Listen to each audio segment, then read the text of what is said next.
Mystic ancient secrets can all be answered when you ask the mystic access guru.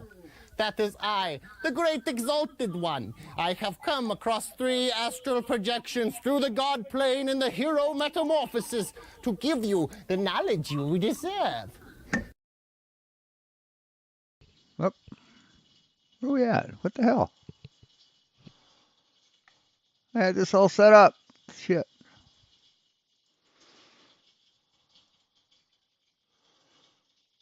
There we go. Hey, Ronnie, how you doing? So, we got a few things to show, real short, before we get into it.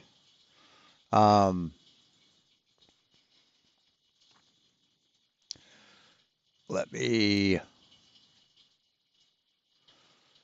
Don't want that. Don't want that. Yeah, here we go. Hold on, I gotta fix this because this is old television footage. This is from like VCR footage, so it's square. So I gotta fix it. Remember Square?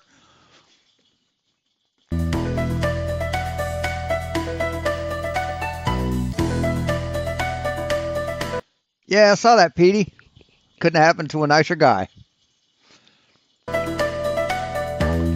You know, when you accuse trans people of doing the shootings that the right wing has done, you know, that Republicans have done, just to demonize a protected group of people, and you make a statement like, well, deaths are okay just to secure the Second Amendment.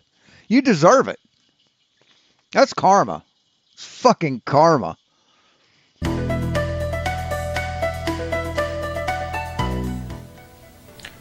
I've enlisted our friend Charles' able assistance in this portion of our presentation for reasons which will soon become obvious. Charles? This guy's great.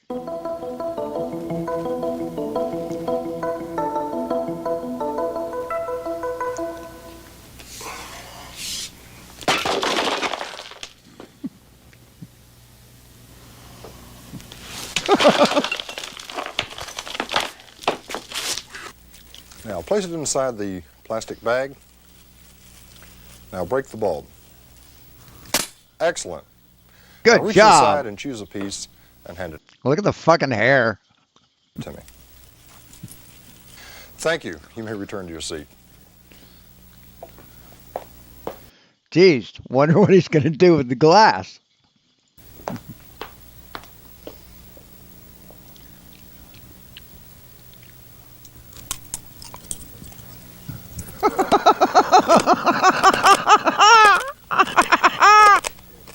Yep, he's eating it.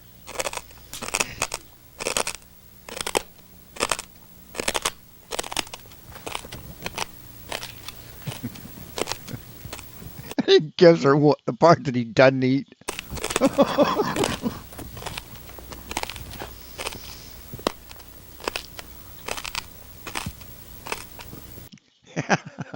What would really be funny is if he like goes to take a drink and just the water in the glass just turns red.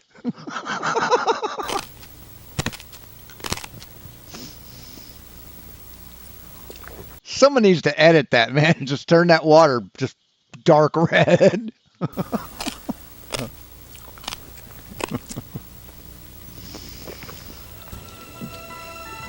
Fire, one of the most powerful and destructive forces of nature.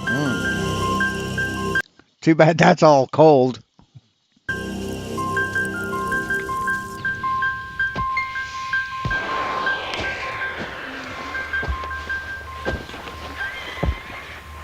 Yeah, that's not how you make a, that's not how you walk on coals, dude.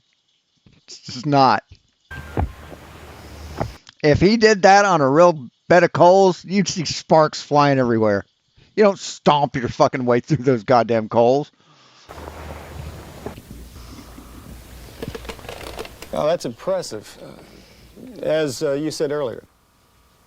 If I can direct your attention to the demonstration area, I'll give you a first-hand look at psychic surgery.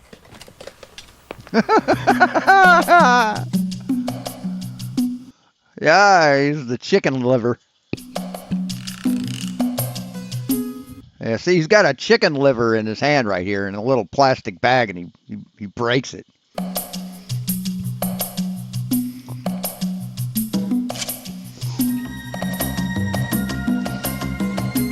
Or he just crushes the liver a little bit.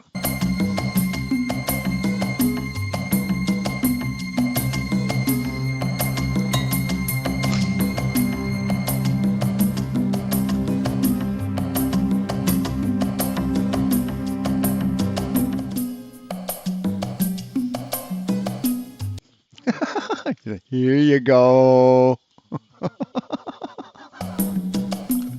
Get a little tummy rub. The next time you or someone you know is approached by a member of a New Age group, remember what you have seen here today.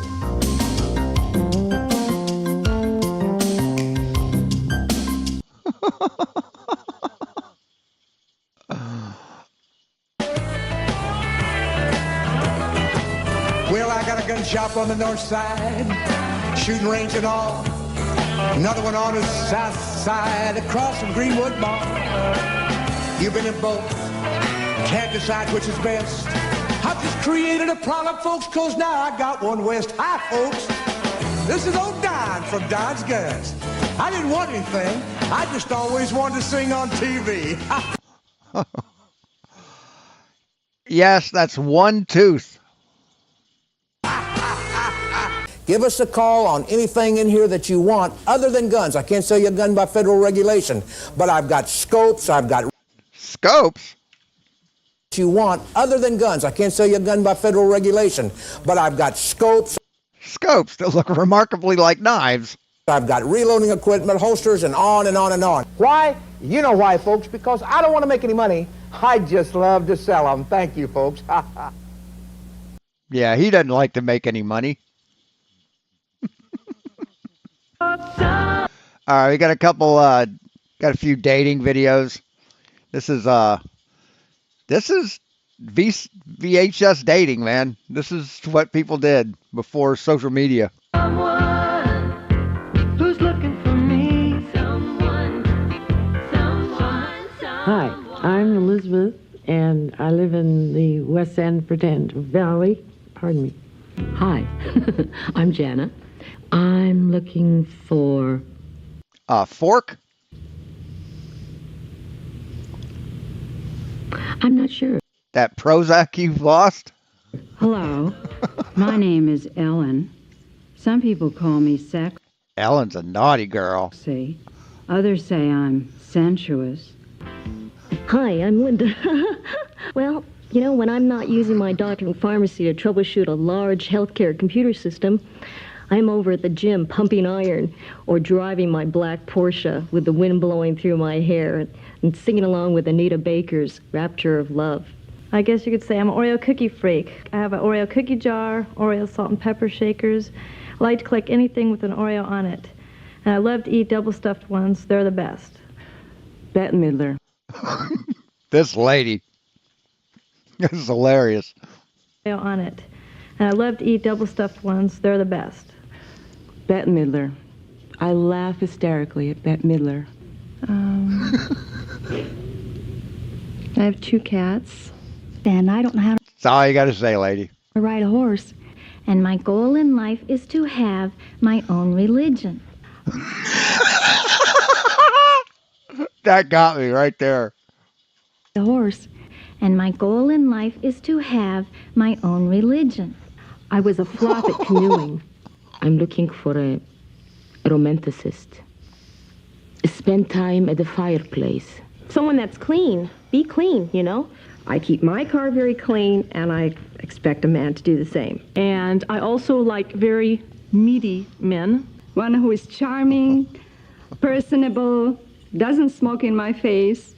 I am looking for a passionate yet permanent romance within the guidelines of safe dating practices. Well, she's wearing a yellow rubber glove. Well, I gotta go now, but keep in touch, okay? Bye. That's it. I'd date her.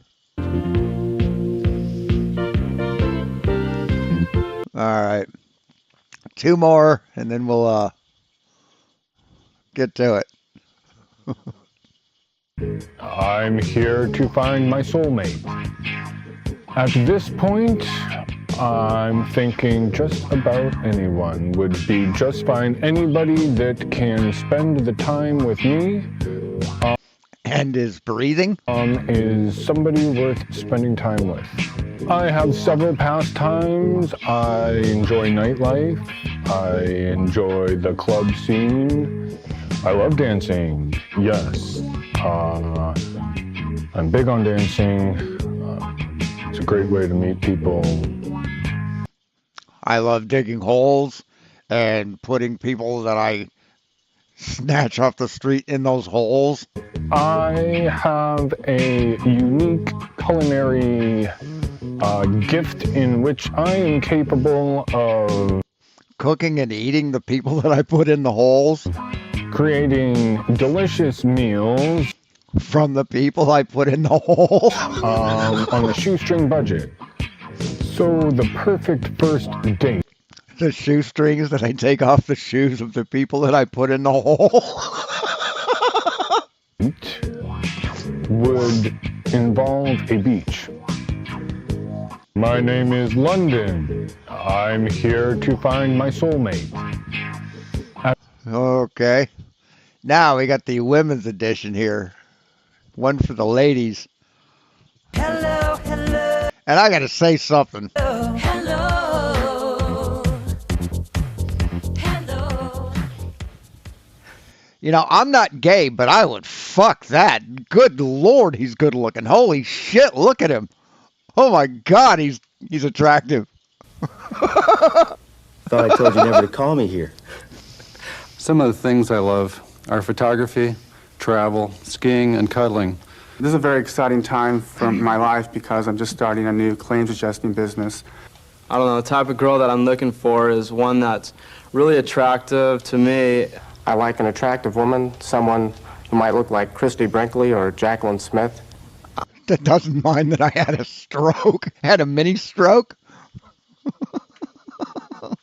An attractive woman, someone who might look like Christy Brinkley or Jacqueline Smith. I have a very strong sense of humor. I've read Dollar Store Seth Green recently that everyone thinks they've got one, but my friends do agree that I do. Might not appear it, but semi-crazy. Kind of your typical research mathematician, I guess. Walking down the street or just going out for letting me take pictures of her with my camera. He's somebody that maybe even gets rough once in a while, you know, and I'm a ham. I've been on Jeopardy. I decided that I'm lonely. But I'd love to go roller skating. Are you a little crazy? Extremely high verbal skills. Co-ed bubble bath sounds like a real fun idea I want to try out. I'm... And whoever's ever with me has to like to do it too, or they're going to go nuts, because I'll drive you nuts. I seek a person who is childlike. Somebody that'll embarrass you by ordering too much food, or, you know, somebody like that. I'm a nice fellow. I don't know. I'm particularly attracted to black women and women of different races, so if you like me, give me a call. Basically, that's what I'm looking for. Thank you.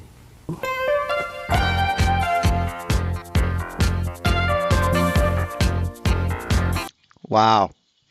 So anyway.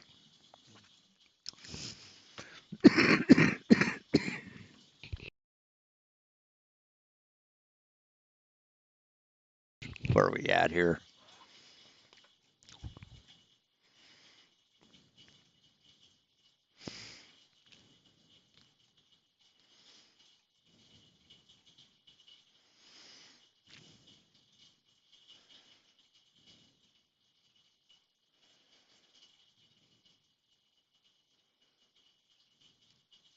Wait, there was another one. Hold on. Where is it? Maybe that was it. Okay, let me find the one that we want. It's Ronnie and Jason, or whatever the names are. That's from last night. Actually, fuck. Why don't I do this?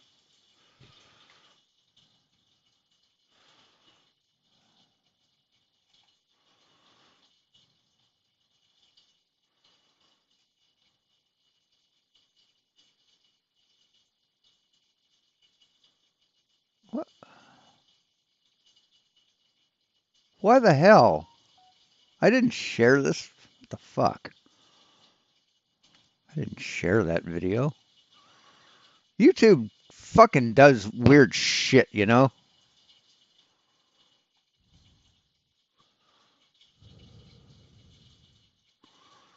Where are we at? Oh, yeah, here we go. There we go. How? So, I'm not going to fuck around with their fucking introductions and their little musics. So, they're going to review, they're reviewing Simon Dan, who got a new telescope. Let's bring it back. What they do is they locate you and then they point you to the sky, and with the glurfs, right? See, they have absolutely no idea how this telescope works. We watch their videos. We want to be informed. We just how absurd it is to think that. Actually, let's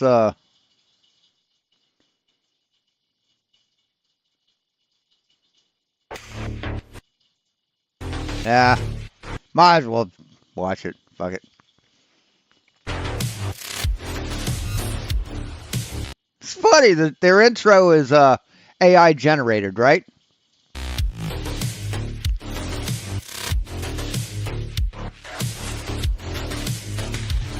I mean, you can tell this is AI generated because the letters are like jumbled.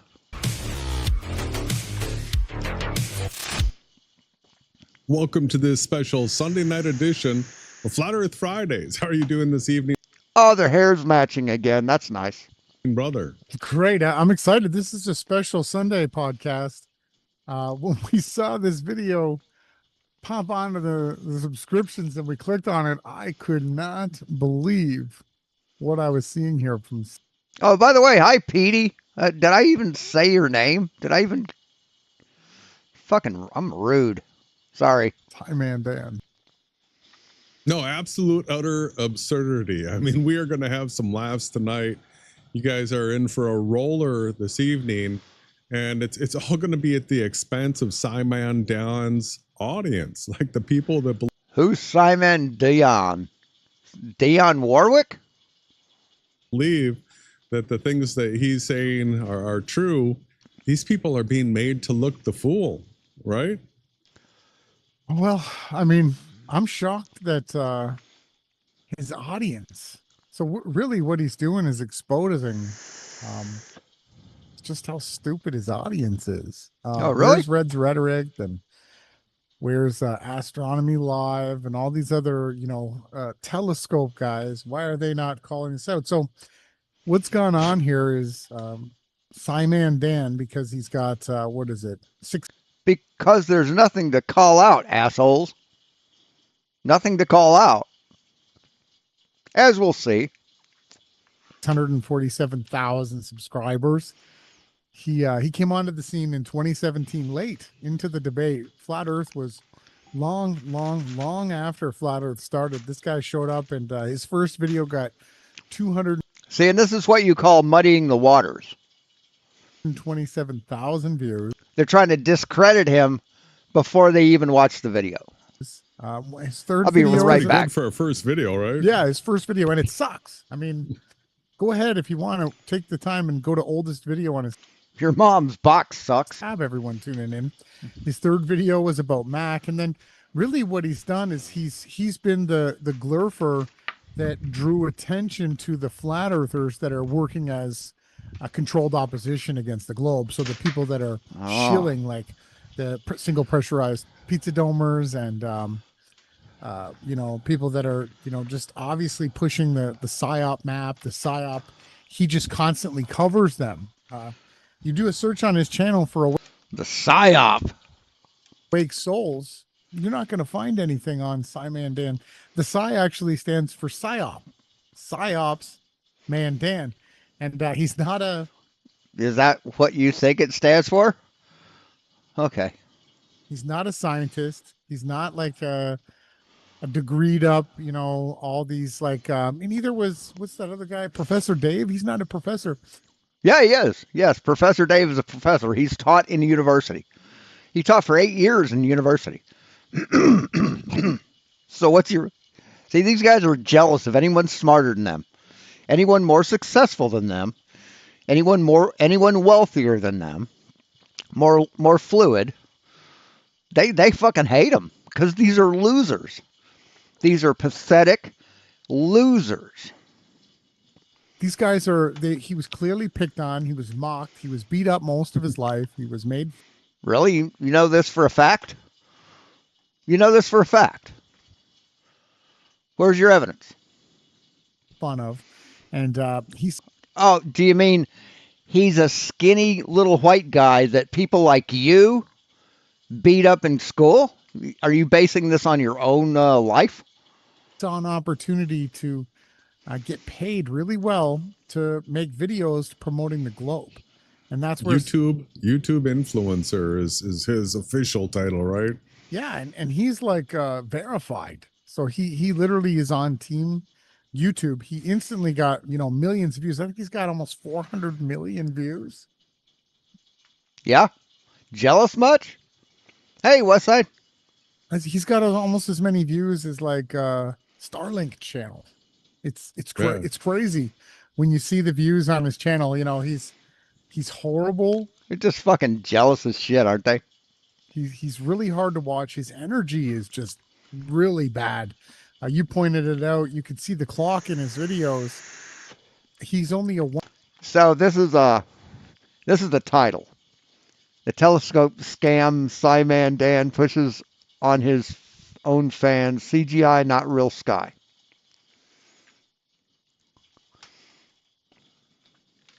Such whiny little bitches. One sentence cut. We're back into the 21st century, so I can fix the format. Fix the aspect ratio. Who offed him? I don't know. Some guy who's a better shot than the last guy. Cut, one sentence cut, one sentence cut. Editor, too. He doesn't even have the intelligence to string together very long clips. I mean, for anyone who wants to call me a ghoul or a bad person or anything like that, you know, political violence is wrong.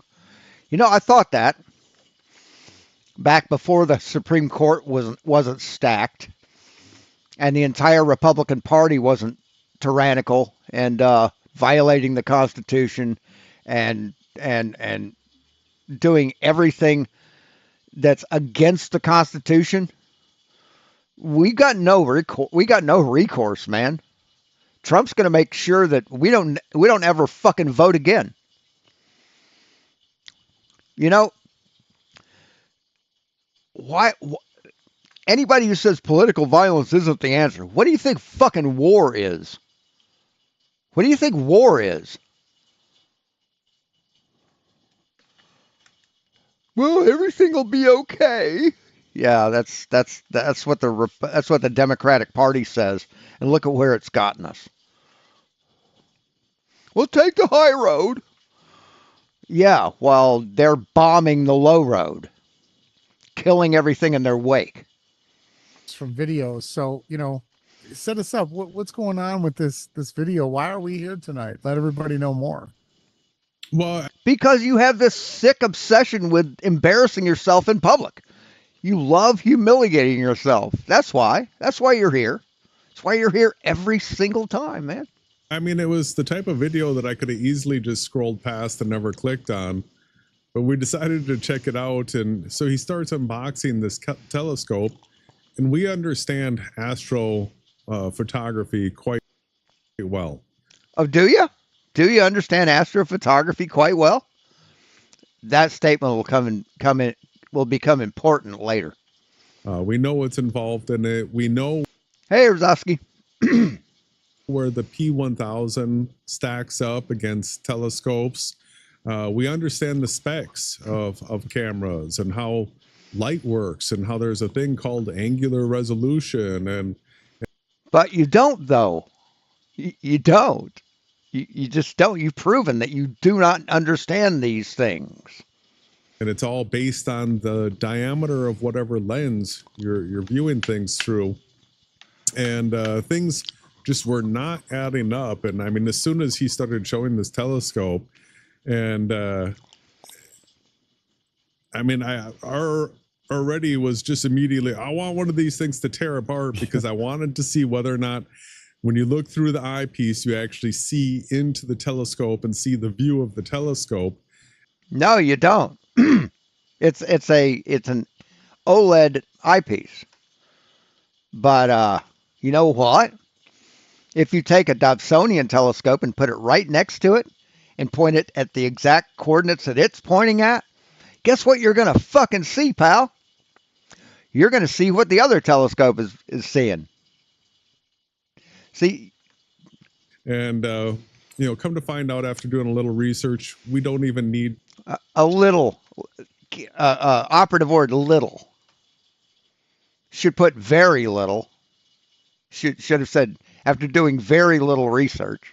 To tear apart the telescope. They tell you right on the website in the specs regarding this instrument. So we're going to be going through the details, pointing out just how absurd it is to think that these images are truly being taken as this thing is a telescope instead of it being a smart tool or an augmented reality device.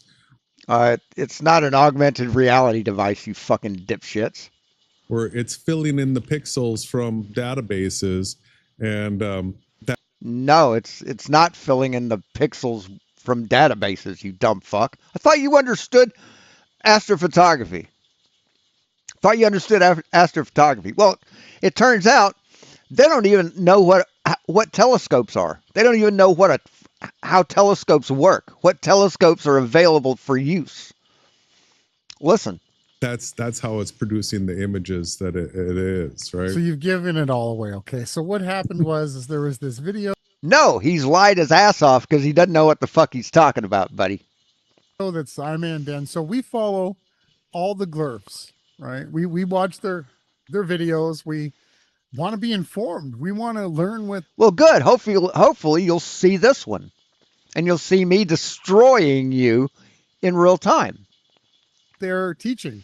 And Simon Dan's recent video that was yesterday was him unboxing. He says he watches all the glurfs. I've tagged him in this video. I've tagged him. Let's do it again just to make sure that it doesn't get lost after the video goes live. Here, awake. There we go. That should be better. And opening this. So they've been tagged. They're more than welcome to come in here into the chat and tell me where I'm wrong. New telescope. Right. And we were like, oh, wow. I was like, I want one. This looks really cool. You set it up. It self moves. It aims all on its own. It focuses everything for you. And, this looks like a really interesting telescope. And I guess, it'd probably be. It is a really interesting telescope. $4,000, and I was spot on the money. There it was. No, it's actually $5,000, $4,999. But yeah, being $1,000 off, that's nothing unusual for a flurf. When the magic happens, you can see that it's augmented reality. It's like what they do is they locate you and then they point you to the sky. No, they don't do anything. The telescope, the software in the telescope points at the sky, sets itself up. And is this some kind of new thing to you? They'll take a long exposure picture of what you're the telescope can see. It does have. No, actually, it takes a series of short exposures. Some telescopes. See, they don't fucking know. They haven't researched it. He said he had, but he lied. Scope parts in it. Or else he wouldn't be saying this shit. I researched it. But what they do is they use CGI. They color. They add like quote unquote Hubble CGI. So they have a data. No, they don't add CGI. They don't, you dumb fuck. Database of all the different pictures of the sky, right? Yes, there's a database with thumbnails representing the different stars and galaxies and nova. So, yeah. They've photographed and they've come up with all these computer-generated graphics for these. No, they don't use computer-generated graphics. These amazing clusters. It's an optical telescope. It's not a fucking. It's not the internet, dipshit. Galaxies and stars, and they call them planets. We call. So you think any astronomer is going to pay $5,000 for a glorified a glorified internet connection that just shows you pre-made fucking images? You think anybody's going to pay $5,000 for that? All them wandering stars, and well, you're a dumb fuck because they're planets. They're not wandering stars. You fucking pseudo-religious piece of shit. So they're able to stitch together photographs. No, they haven't gotten anything correct yet. Well, they said it's a telescope. That's as close as they've gotten, and it has an OLED viewfinder.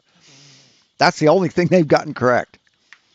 Graphs. While you wait, the telescope loads it from a database online on a computer somewhere. No, it doesn't load it from a fucking database somewhere. And they put it into the eyepiece for you to see that's an optical. No, they don't put it in the eyepiece. Did he slip up there? Did he almost slip up?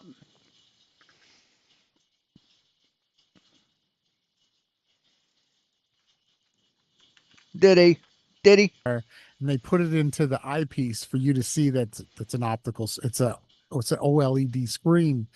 An optical system. It's an optical system. You look into an eyepiece and you can actually see it's a screen. You're not actually seeing through a telescope. You're seeing Yes, you're seeing through a telescope to a camera. And the eyepiece is the viewfinder of that camera. You know, just like you have a camera, right? Where is that? My camera's in the cabinet. But just like it with a DSLR, you point it at something and you can look at the back of it and see your image. Same thing, man. Same thing. Same way with like old VCR cameras. Old VHS cameras. You look through them, you're not seeing the image, you're seeing a digital representation of what's going through the lens. You're not too smart, are you, man? Digital screen. And it's crazy, the cognitive dissonance. And really? The cognitive dissonance?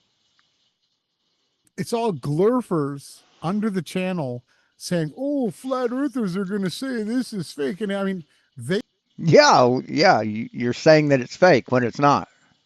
They themselves should be calling it out. They themselves should be exposing that this is a joke. I mean, it's not a joke. It's a damn good telescope from what I understand. It's pretty funny content. I think it's hilarious. Because you're fucking stupid, that's why. You're fucking stupid. You don't understand how shit works. And you just think that everyone's as dumb as you are or dishonest as you are. So you judge the entire world by your own standards. Oh, yeah. The technology is amazing. Clouds in the way? No worries. It can see through the clouds. No, it can't see through the clouds, you dumb fuck. No, it can't. Too much light pollution? No. Yeah, it can adjust for light pollution. It can do that. Worries. It could see if you understood astrophotography, you'd understand that can be done. But see, these dumb motherfuckers laughing. just eliminate the light pollution. Mountain in the way? Don't worry about it. You can see the galaxy clusters behind the mountain.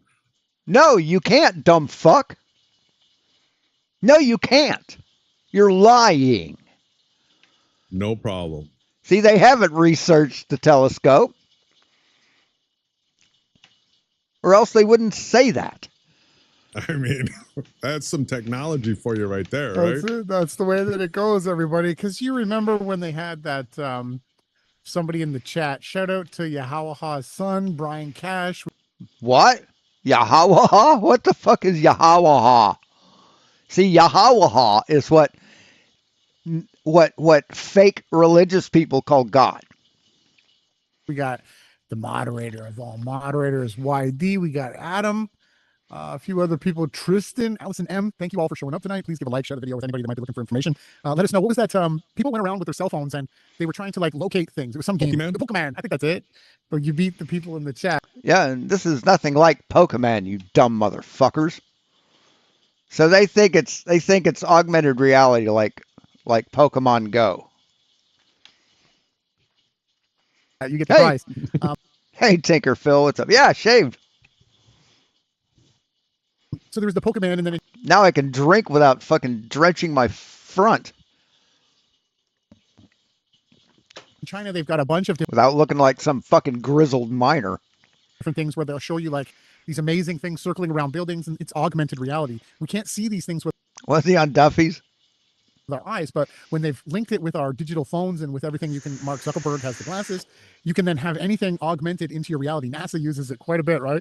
So now they've created an augmented telescope and binoculars, and no, that's not augmented. It's not augmented reality, dumb fuck. Crazy thing is they're actually using this to create some fake scientific group of people that think they're doing scientific research. The level of indoctrination, cult-like mentality, Tavistock mind control program, it runs super, super deep with this one. Yeah. Sound like projection to me. It's connected to SETI. That's the organization that's SETI. They're supposedly looking for alien life, right? So, I mean, the types of people that are looking for alien life, they need to have a telescope. So why not give one to them that's really simple that just shows you CGI so that you think that telescope's simple? You think that telescope is simple? You can support whatever reality you want, right? Oh, thanks. Like I've said, man, when I shave, I do not look my age. At all. If I clean shave my head, I don't have the wrinkles that a person my age normally has. I don't have that throat puff, that puffy throat that people who are well fed by a wife have. You don't need to actually film what's taking place in the real sky. You can, I don't look 30, but I certainly don't look 60. You can just download from database images. Yeah, I mean, absolutely. I just had to turn down. There's a touch up my appearance. I had to take that off. I mean, with the Rise and Grind podcast I do, it's straight through my phone. Jason, we don't want to augment. We want our true selves to be shown here on the podcast. I take all. Well, that's kind of too bad because you are two ugly motherfuckers. All that stuff off. My wrinkles, I earned them. I earned the gray hairs, you know. We don't want to use fake telescopes. If the sky is, the stars are not that brilliant, let it be so. So show us your telescope. Show us how it's done. Show us how a telescope works, man. Go ahead. Oh, let us see the truth. And, you know, again, Jason, it just shocks me that the smartest people in the world, Psyman Dan's followers, are absolutely being psyoped. This is really good. Do you want to get into some of the being psyoped content? I'm looking forward to this. Yeah. See, if they don't understand something, it's a psyop or it's fake or it's CGI. Whenever you oversimplify something, something is being lost. And let me get it. What, Yahawaha? What, I know these two guys were on there, but was Yahawaha on there? Or is that the guy that's fucking that I don't know. I don't know. Get us over to here. Yeah, absolutely. When you oversimplify things, like the effort that it takes to learn how to map out the sky, to aim a Now, I haven't read all the information on it, but the only way that it would connect to the cloud, it's probably a cloud-based telescope, and the cloud probably does all the processing, all the live stacking. I mean, it'd have to be live stacked because it's not an equatorial telescope. There'll be some rotation in the image field. telescope. It takes a lot of. It's very hard. It is very hard. This thing, you just plug it in and it just locates. You guys, you got to see this. Yeah. Celestron has had that technology for decades, man. This is some Yeah, fun so when you're stuff. doing it for real, you actually have to be at least 10 years to keep like a star or something like that, the sun in the center of the frame.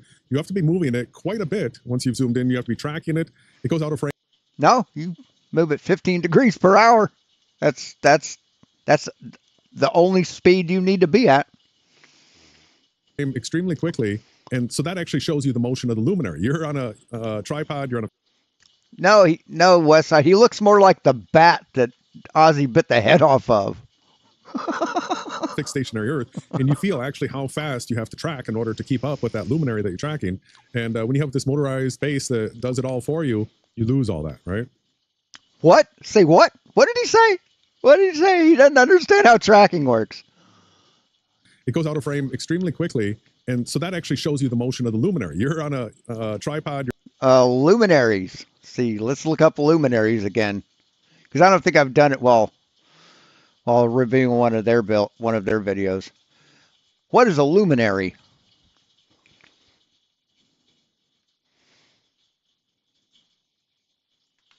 Hair? What?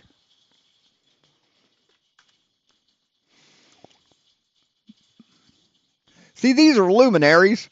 See these things. This right here. That's a luminary. These are luminaries. That's luminaries. See all the luminaries. Stars are not luminaries. You're on a fixed stationary Earth, and you feel actually how fast you have So what do you drive to work in? A horseless carriage?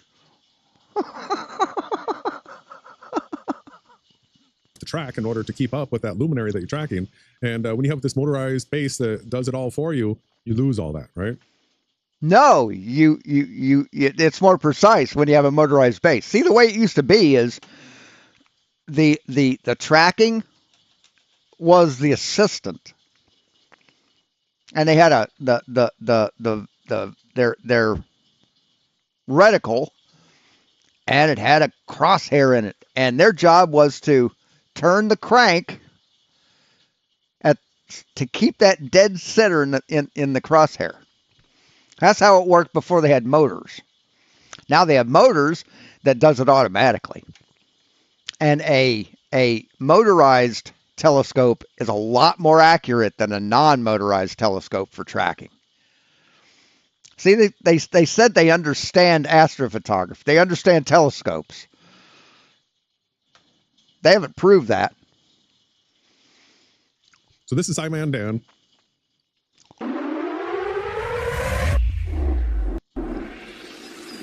Why the Hello everyone, CGI? and welcome along to another Saturday session. I hope you're all well. I'm using a slightly different camera for today's video because I've got a bit more to show you, so it's a slightly different view to my studio than normal. Please ignore the broken tile down there. Pause it. Why couldn't he glue it back on the wall before the video? Like, is it hard? I don't know, because he didn't want to. Because he didn't want to? What the fuck does it matter to you? Hard to get some two-sided tape? Is that hard? You could even take duct tape and just make a loop and then stick it to the wall. He could have Jimmy rigged it on there. I mean, or is... What kind of Tavistock mind control is this? Because then... What kind of Tavistock mind control is this? What the fuck are you talking about? See, Tavistock is a World War II era psychological warfare organization in England. I think it's England. So they think that everything they don't understand is some sort of Tavistock mind control. What a bunch of dumb fucks. This is what... Oh, is that it? Hold on. Right. What? Oh, that's him? That old fucker. Hey, wait a second. What the hell? Right. YH. Oh. Oh, that's in the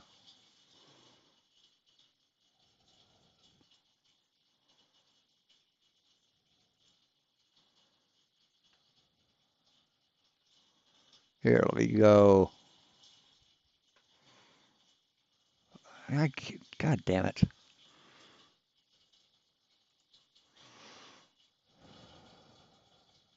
Copy link address. Try this.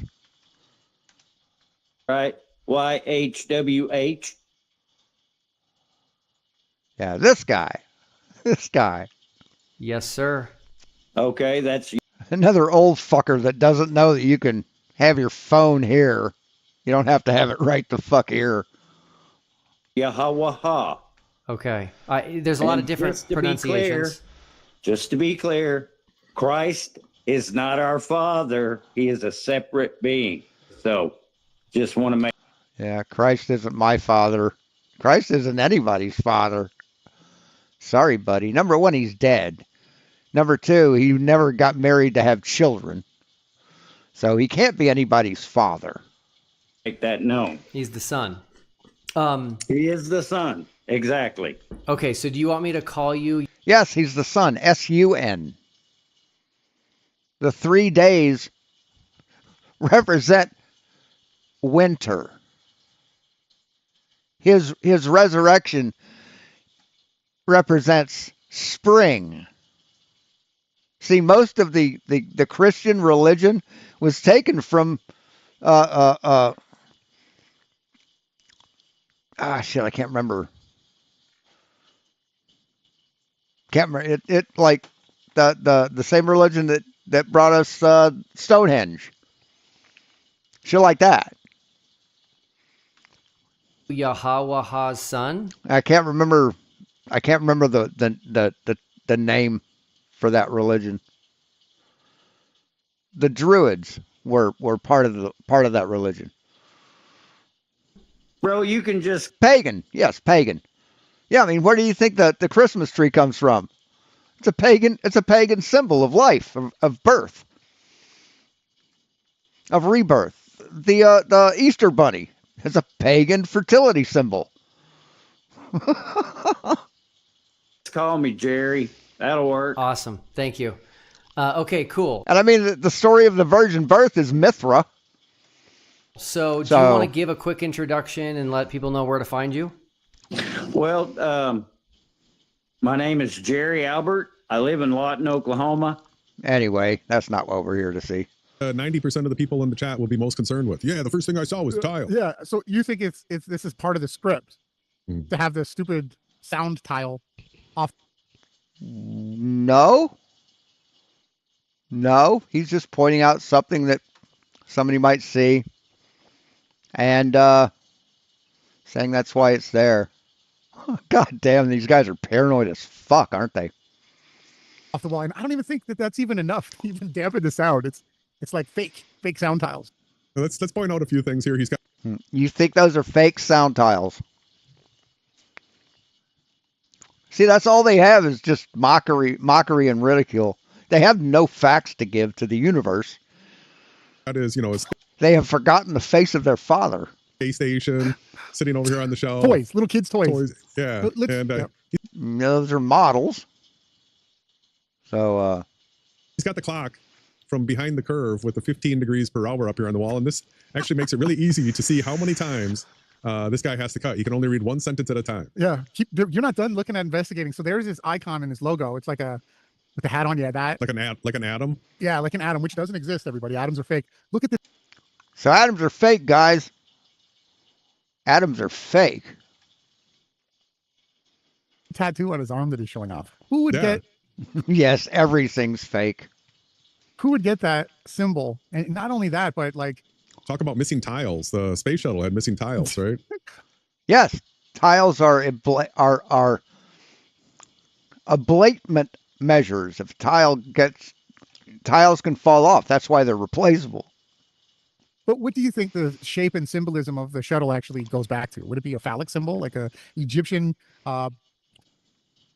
rainbow people type symbolism, right? Yeah, so little homophobic slur there by the guy who looks like he just stepped out of a gay bar with this guy. Right, I can't say it too much. I'll end up getting the stream taken down. But if you look closely at it, there's some odd. Yes, you should have your stream taken. You should have your channel removed. Odd stuff taking place here. But today is an exciting one because I've got my. Is it sped up? Has he got some sort of a shout out to Newton? Who was extremely, you know what kind of way. He hated women, and he was a counterfeiter Newton hated women? Of gold. He was like a counterfeiter of gold.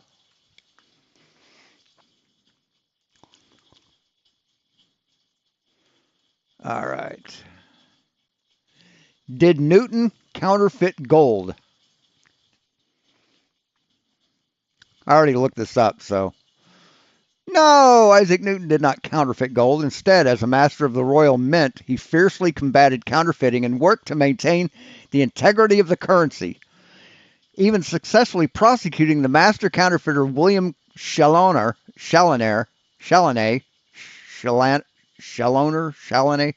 and others. While there was a brief period where Newton's coins were accused of being substandard, he proved it was the trial plate that was faulty, not his coins.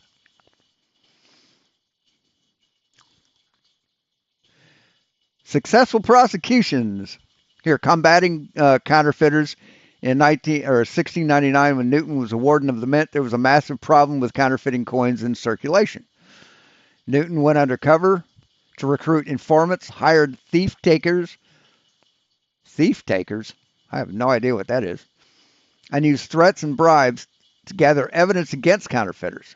His efforts led to successful prosecution of 28 counterfeiters, most notably William Challoner, who was sentenced to death. The misunderstanding is, in 1710, a trial of Newton's gold coins found they were below standard required by a new plate from 1707. Newton argued that the trial plate contained too much gold, and when he proved his point, the older, more accurate 1688 trial plate was returned to use. This event underscored Newton's dedication to accuracy and the high standard he demanded from the coins produced under his management. Did Newton ever marry?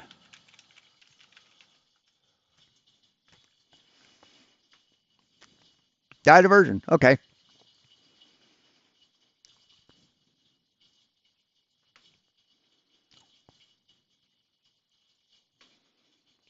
very deceptive. But just because, so you ever see one of you guys with a woman? Ever see one of you guys with a woman? I don't think so. Does that make you gay? Or I'm sorry, make you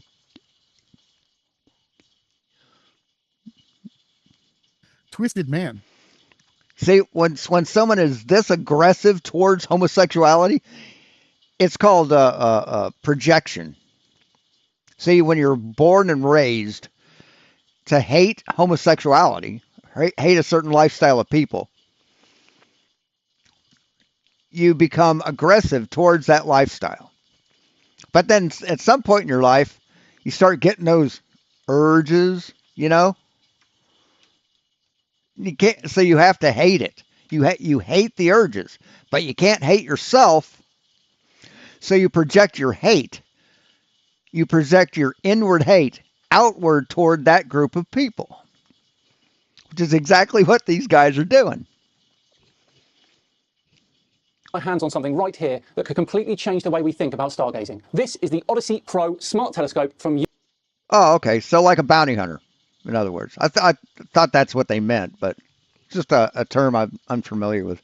Unistellar. Now, I haven't opened this yet, so what you're about to see is my first genuine unboxing of this item, as well as first time using it. We'll take a little look at what's inside the box, I'll explain a bit about how this telescope works, and then we'll head outside tonight and see what this thing can do under the stars. Now, I know my way around a telescope. I have had telescopes in the past. I love telescopes, but I'm really excited to see what this thing can do. Let's get into it.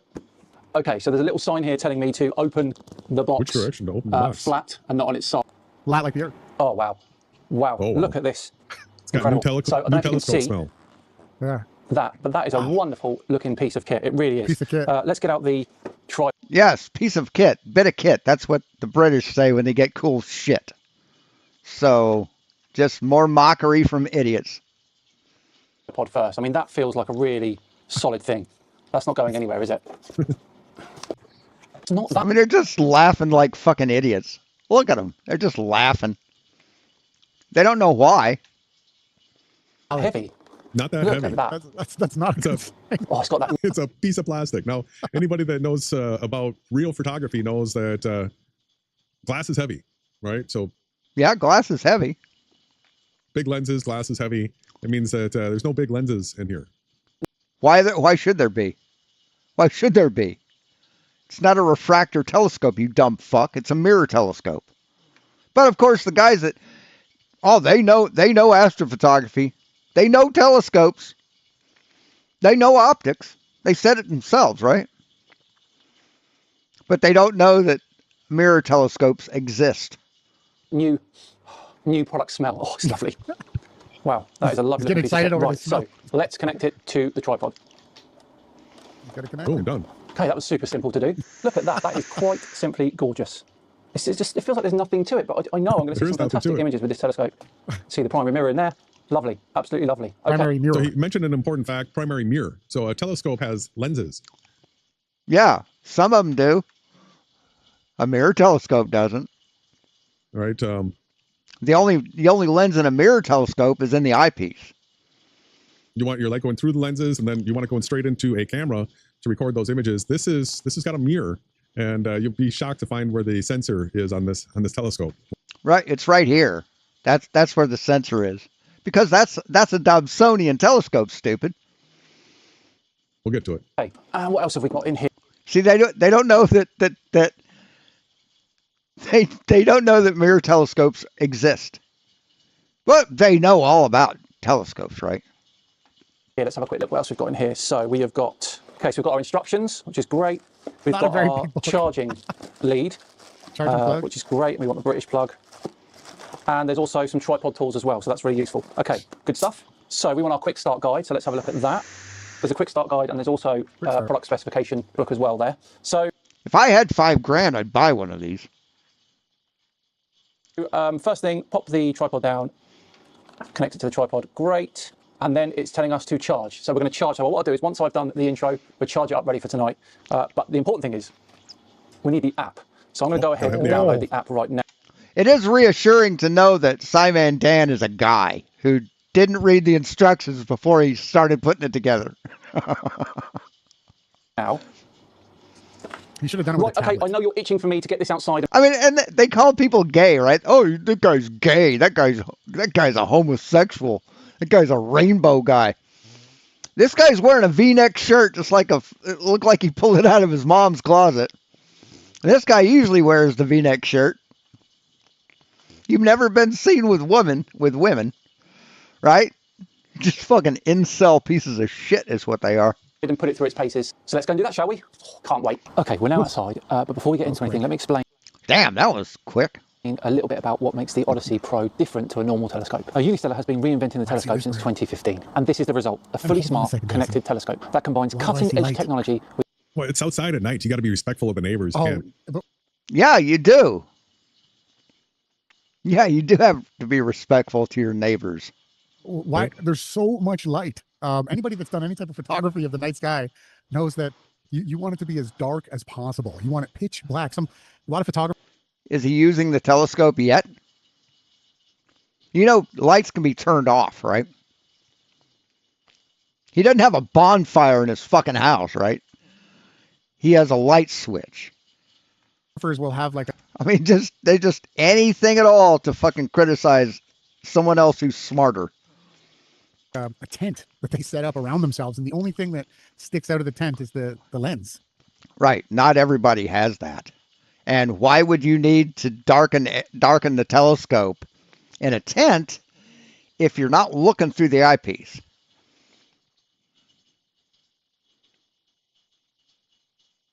And that's not why they use a tent. They use a tent to keep warm.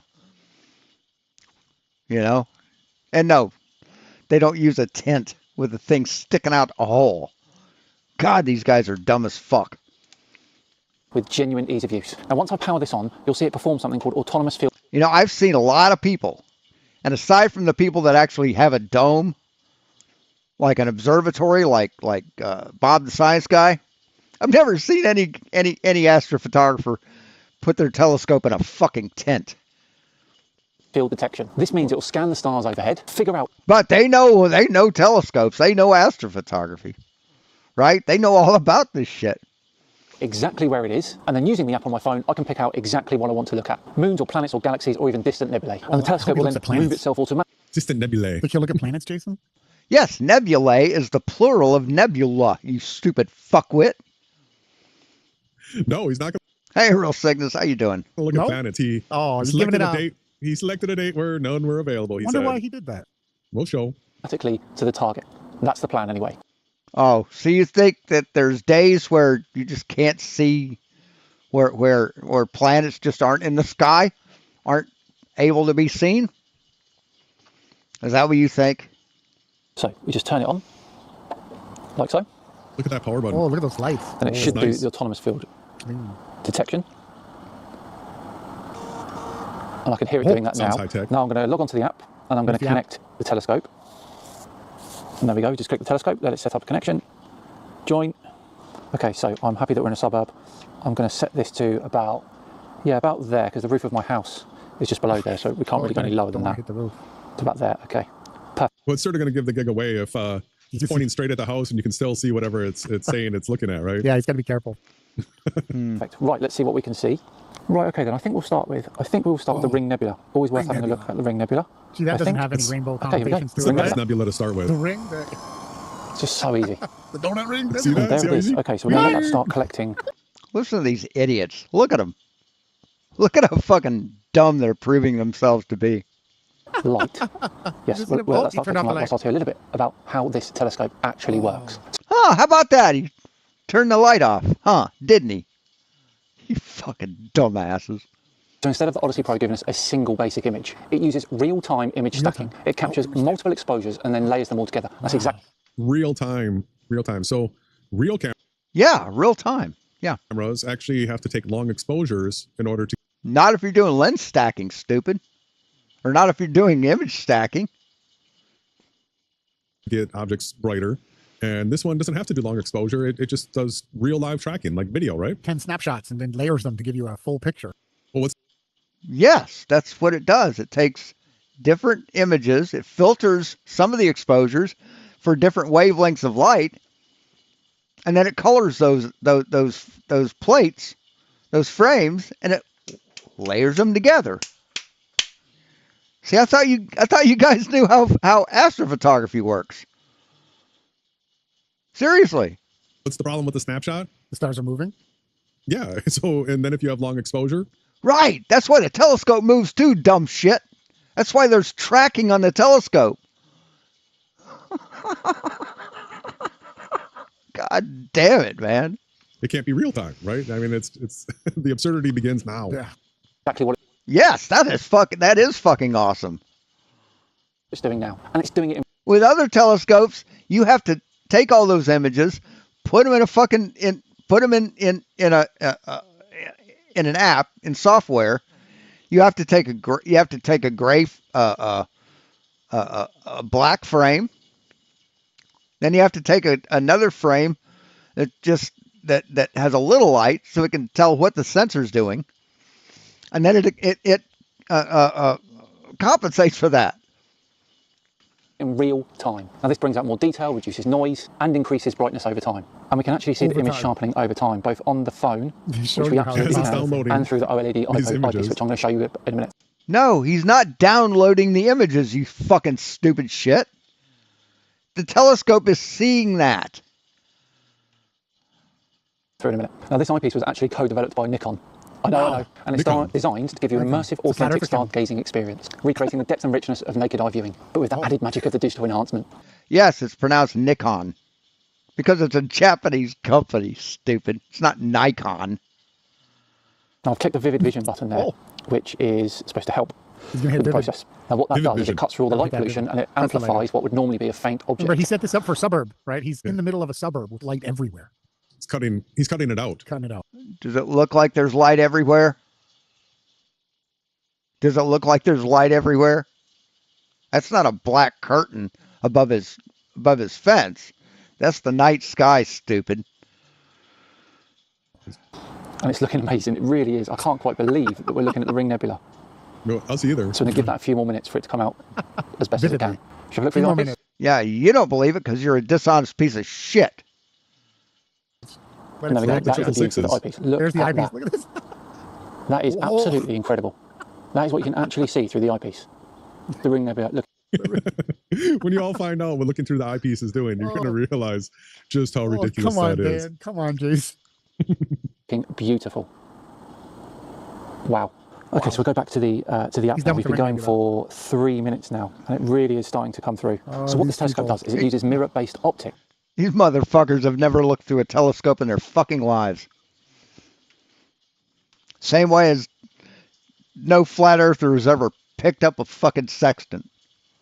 To gather more light. Mirror-based optics, not lenses. Mirrors. That's Yeah, mirrors. how it gathers more light by reflect. Yes. A mirror telescope can gather more light than a refractor. The light more. Just bounces the light around like you're in a funhouse. No, it bounces off the back. Bounces the signal off the front, or bounces the light off the front. Well, here. Mirror telescope.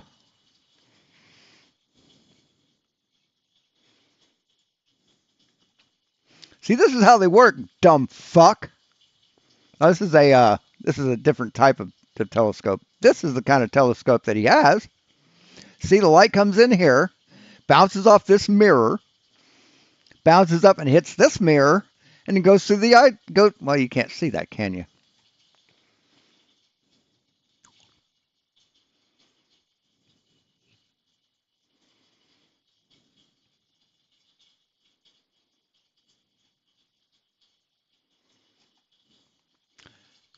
See, the light comes in here, bounces off the primary mirror, reflects off the secondary mirror, and it goes through the eyepiece. See, that's how they work. And they gather more light because it's air it's traveling through, not the thickness of glass. Including in the near-infrared range, and that can reveal details that are often missed by traditional lens-based telescopes. And it's powered by vivid vision technology. Remember that? You don't want to have lens no more. Now it's telescopes or mirrors. That little button I pressed a minute ago. It cuts through the light pollution.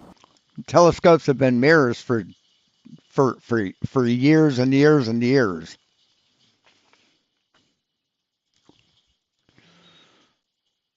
When was the Dobsonian telescope invented?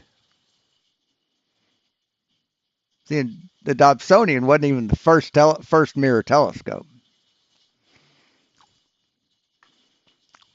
1965 is when Mr. Dobson, I think it's, John Dobson first created it. And you can build one of these at home. You can even grind your own lens, your own mirror to make this at home. Did you know that?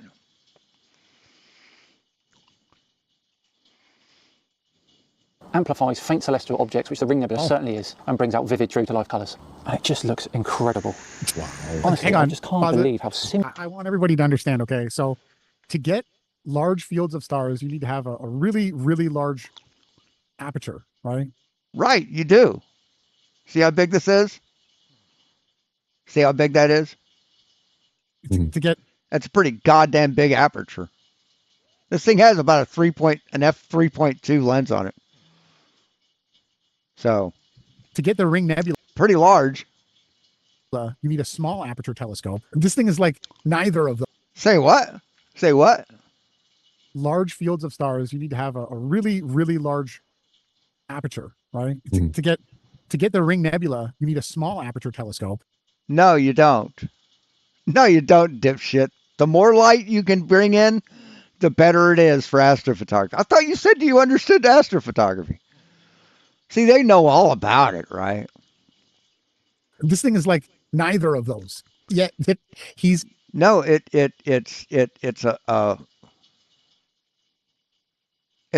a wide aperture Dobsonian telescope. It's a reflector telescope. Stupid. They don't have a fucking clue, do they? Able to do it all in one. It's just amazing at how he's acting so duped, right? Like he's acting like, oh, this is like the greatest thing since he was born. For astrophotography, yeah, this is pretty goddamn exciting, man. It's pretty fucking awesome. This was so simple. That's the you selling literally point. figure out Simple. where it is. You press a You don't button. have to know You're at anything. the Ring Nebula. You leave it to stack the images for 5 minutes or so, and you just get a wonderful image. I don't think the Vivid Vision button worked. I have pressed it now, and it has made an unbelievable difference. Oh my word, that is quite simply gorgeous. And the stars. See, this is what ignorant people do. They mock intelligence. They mock progress. They mock what they don't know. This is next level. This is next level. So we've got 5 minutes now. So let's take a photo of this and save it. Does anybody want to check and see how far away they say the Ring Nebula is? It's millions of miles away, man. I am beyond impressed at that. Okay, let's have a look at something else. Right, let's try the Hercules Globular Cluster M13. Pause it. I think that's going to be a great. So it's 2,283 light years away. When I go miles, how many miles is that? I don't know what the conversion is to miles. How many miles are in a light year? 186,000 miles or feet per second times 60 times 60. Here. Let's see if I can get it. Now it just wants to give me the 2,283 light years. So a light year is what it takes 1,000. Let me do. Hey, George. Do a search on that. 186,000 miles per second, they say. And you have to convert that into the amount of time in a day, then the amount of time in a year. That's a lot of miles. A light year is a unit of distance, not time. It represents the distance that light travels in 1 year, which is approximately 5.88 trillion miles or 9.461 trillion kilometers. Therefore, comparing light year to light year is essentially asking about the distance of a light year compared to itself. It's just such nonsense. So we're saying he is acting like. Say what? What did you just fucking say, you dumb fuck? It represents the distance that light travels in 1 year, which is approximately 5.88 trillion miles or 9.461 trillion kilometers. Therefore, comparing light year to light year is essentially asking about the distance of a light year compared to itself. It's just. No one's comparing a light year to a light year, you stupid fuck. So you just made shit up in your head and it came out of your lie hole.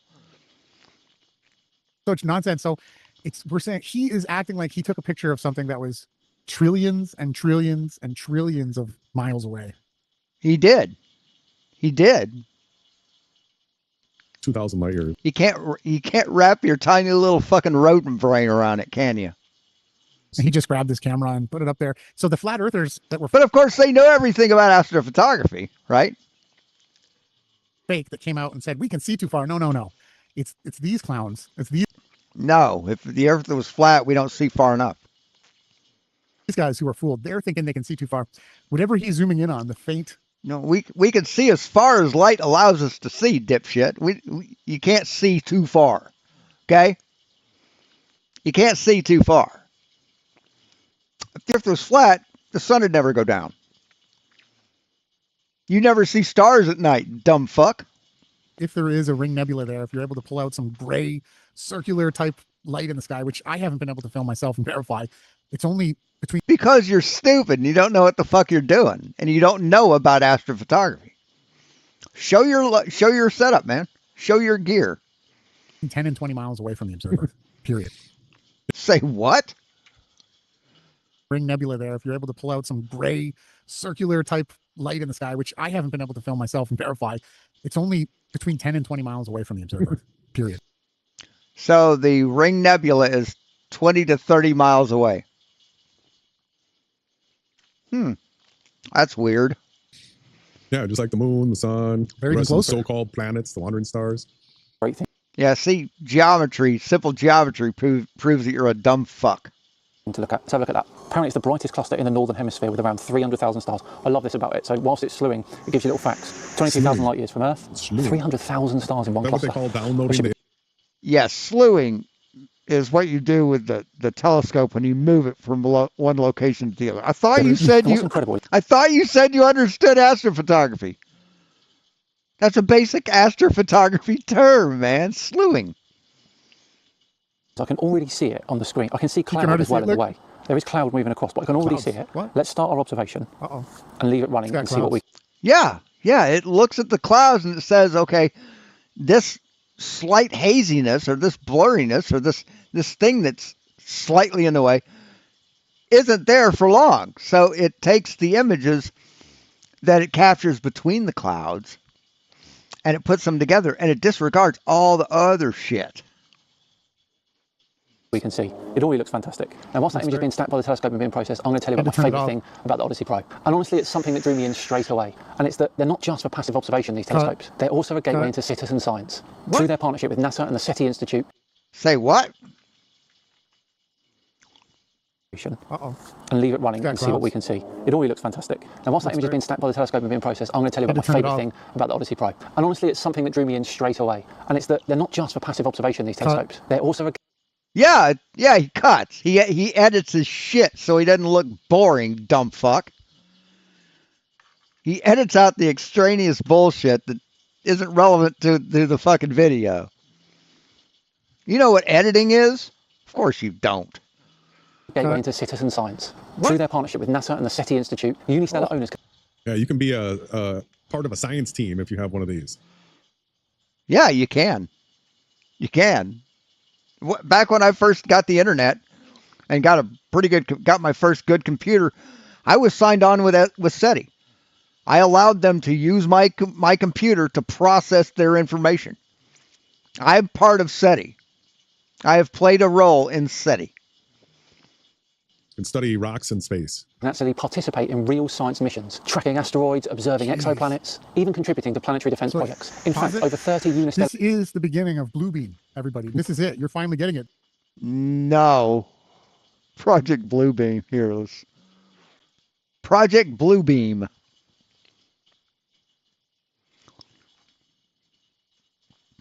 Deals on Project Bluebeam. Amazon. Jesus Christ, man. Come on.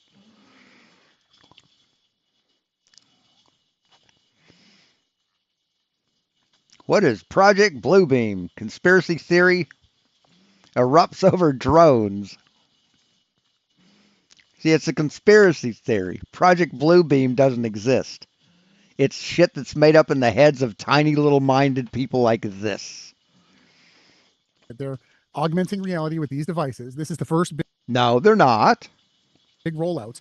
And they are going to be... So what would you say if you took a lensed telescope, you know, the only kind that can ever fucking exist, and put it right alongside that telescope and shine it the same, or point it at the same place and get the same thing? What would you say then, motherfucker? Because, you know, we've been doing this shit for a lot longer than this telescope's been out. We've been doing it since before cameras existed, man. Before digital cameras existed. They used fucking plates, photographic plates made with glass and chemicals. Fucking dumbasses. CGIing in objects into these devices, and they're going to have hundreds of thousands of quote-unquote witnesses to these events, trying to give them validity, right? When in actuality, it's just Pokemon in the sky. Exactly. Users have co-authored science. And where is your evidence for this, asshole? Where's your evidence for this? Or is this just your fucking tiny little rodent brain speaking its mind? Pages, including on NASA's DART asteroid mission. So when you use this telescope, you're not just looking at stuff. You can actually... Yes, this is CGI. This is CGI. Absolutely. Help advance real space science from your own garden. Because, you know, there aren't words in space, and these things aren't like real, aren't there. Yeah, this is CGI. Yeah. Global community of over 25,000 amateur astronomers who all share their observations and discoveries. I'll leave a link in the description for that for you to check out. That's so the Planetary Defense Systems, YD, that's regarding quote-unquote asteroids, which the last asteroid that they say hit the Earth was like 650 million years ago, when the Earth is provably less than 7,000 years old, right? The one that took off. No, it's not provably less than 7,000 years old. Oh my God, these dumb motherfuckers. About the dinosaurs? The oldest tree that we can measure, Methuselah, is roughly 4,500 years old. That's the oldest tree that they can count the rings on. Okay. Okay. If they do it, right? So, what's your fucking point, asshole? We've got a slice of a redwood in town. It's a tree. It's one of the biggest trees ever cut down in the Great North Woods. And they've got a slice of it on display downtown. I ought to fucking go down there and I ought to do like a live stream showing some of the stuff in Fort Bragg. It's pretty cool. And you can count the rings, and they have markers, and then they have a list of what those markers represent. And this thing is over 2,000 years old. This thing was around before Christ was born. At your leisure. I mean, what could be better than that? Actually doing real science in your own back garden with your own telescope. And then we cut it down to make houses with it. Love it. Okay, let's get back to our M13. Again, everybody, to get the highest level of photography, you have to be as far away from your backyard. You can't be in any cities. You can't be in any... No, you don't. This thing has like a city, suburb, or country setting. He's got it on Right. So it'll filter out the light, dipshit. Suburb setting. I mean, it doesn't matter. You cannot see these objects like this.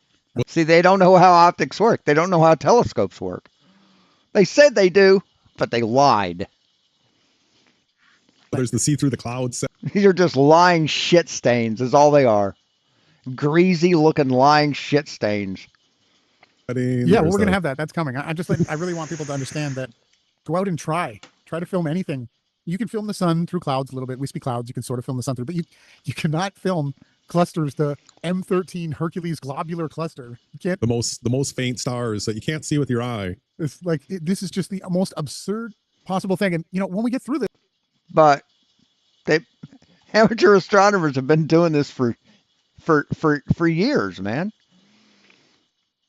For years. Decades. So we go through the comment section. So I mean, I say decades, so I don't say hundreds of years, which, telescopes have been around for hundreds of years, but digital photography hasn't. These are the globe-tard glurfers. They're the quote-unquote smartest people in the reality.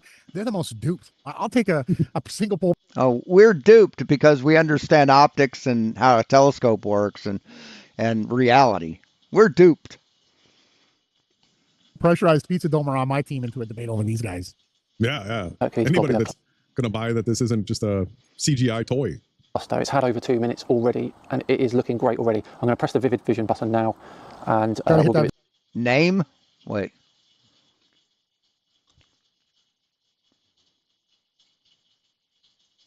I don't know. Some more time to process, because honestly, it's already looking incredible. I can't see that at all up there. There's no chance I can see that with my naked eye. And this telescope with the app, it just opens up the entire night sky. It really is incredible. It's looking fantastic. I mean, look at that. Okay, we're going to give it more time. Let's see what it looks like in a few more minutes. Okay, we're now at 4 minutes. It's looking incredible. I'm going to have a quick look through the OLED eyepiece. Telescope move. It's even better through the eyepiece. It really is. Unbelievable.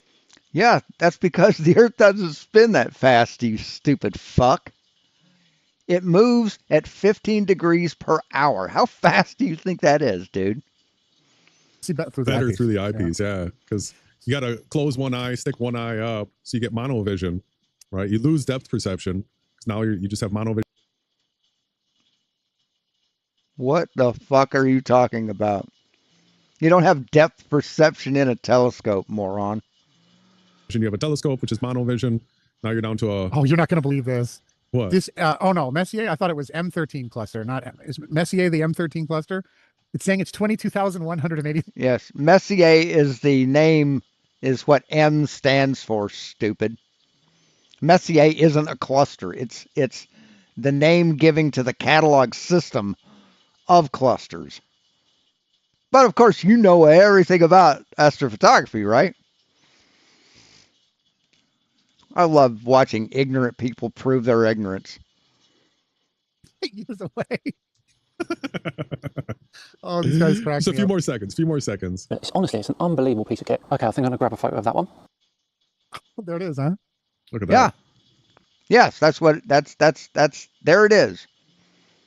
Wow. Got rid of all the light pollution. Yes, and now, this one will be for the flat earthers, this next one. Let's look at a Here we go. Or the star flat and get a properly focused picture of a star. Unfortunately, there's no planets out tonight where I am, so we can't do any planets. No planets? Let's look at Vega. Why? The would Look be at Vega, huh? next North Star. Let's check out Vega. And we can show Vega's the going to be flat turning earthers into the next just how North to Star. take a proper focus photo of a Soon star. players won't be the So we can North Star, see right? Vega with There you go. the naked eye. It is one of the brightest stars in the summer sky, but I'll be interested to see what it looks like through here. And In the there we go. summer You can sky? see the cloud Can't see it in the winter. sort of How's it gonna crossing be the North the Star screen there, but that doesn't matter. We're going to start. Yeah, sometimes you can't see shit, man. Sometimes it's below the horizon, depending on what time of year it is. But see, number one, if the Earth was flat, there'd be nothing to going below the horizon. Number two, if the Earth was flat, you'd never see stars, except for one. Start the observation, and already you can see. Already? Oh my word! Look at that! Oh my! What a photo! I mean, it's been going 8 seconds, and it's already incredible. 8 seconds. That's how long is you a write a focused picture of a star. Incredible. Okay, we'll leave that for a few minutes and see what sort of image we can get. Okay, it's been going for a few minutes now. That is one of the most gorgeous images of a star I have ever. Isn't that gorgeous? See, when I review a video, I bring proof and evidence and shit like that with my critique. All these guys do is think that's dumb and laugh. That's all they do. They don't have the intelligence to analyze something. Wow. I mean, the crosshairs, the way that it's like all the other I stars. just got to point out the most obvious thing in the room here, everybody. They're all stars. They all look like that. They're all stars. So every single one of these should look like that if that's what it really looks like. Or he's able to select each one and zoom in on them respectively, right? Yeah, so this crosshair moves over to here and then that one. Boom. It'll be like that. Looks like that. And everything else, no. So it can zoom in based on the amount of light years away it is to get this perfect refraction pattern that they got, right? And they say it's actually because of the crosshairs of the telescope. It's not a refraction pattern, you dumb fuck. It's called a diffraction pattern.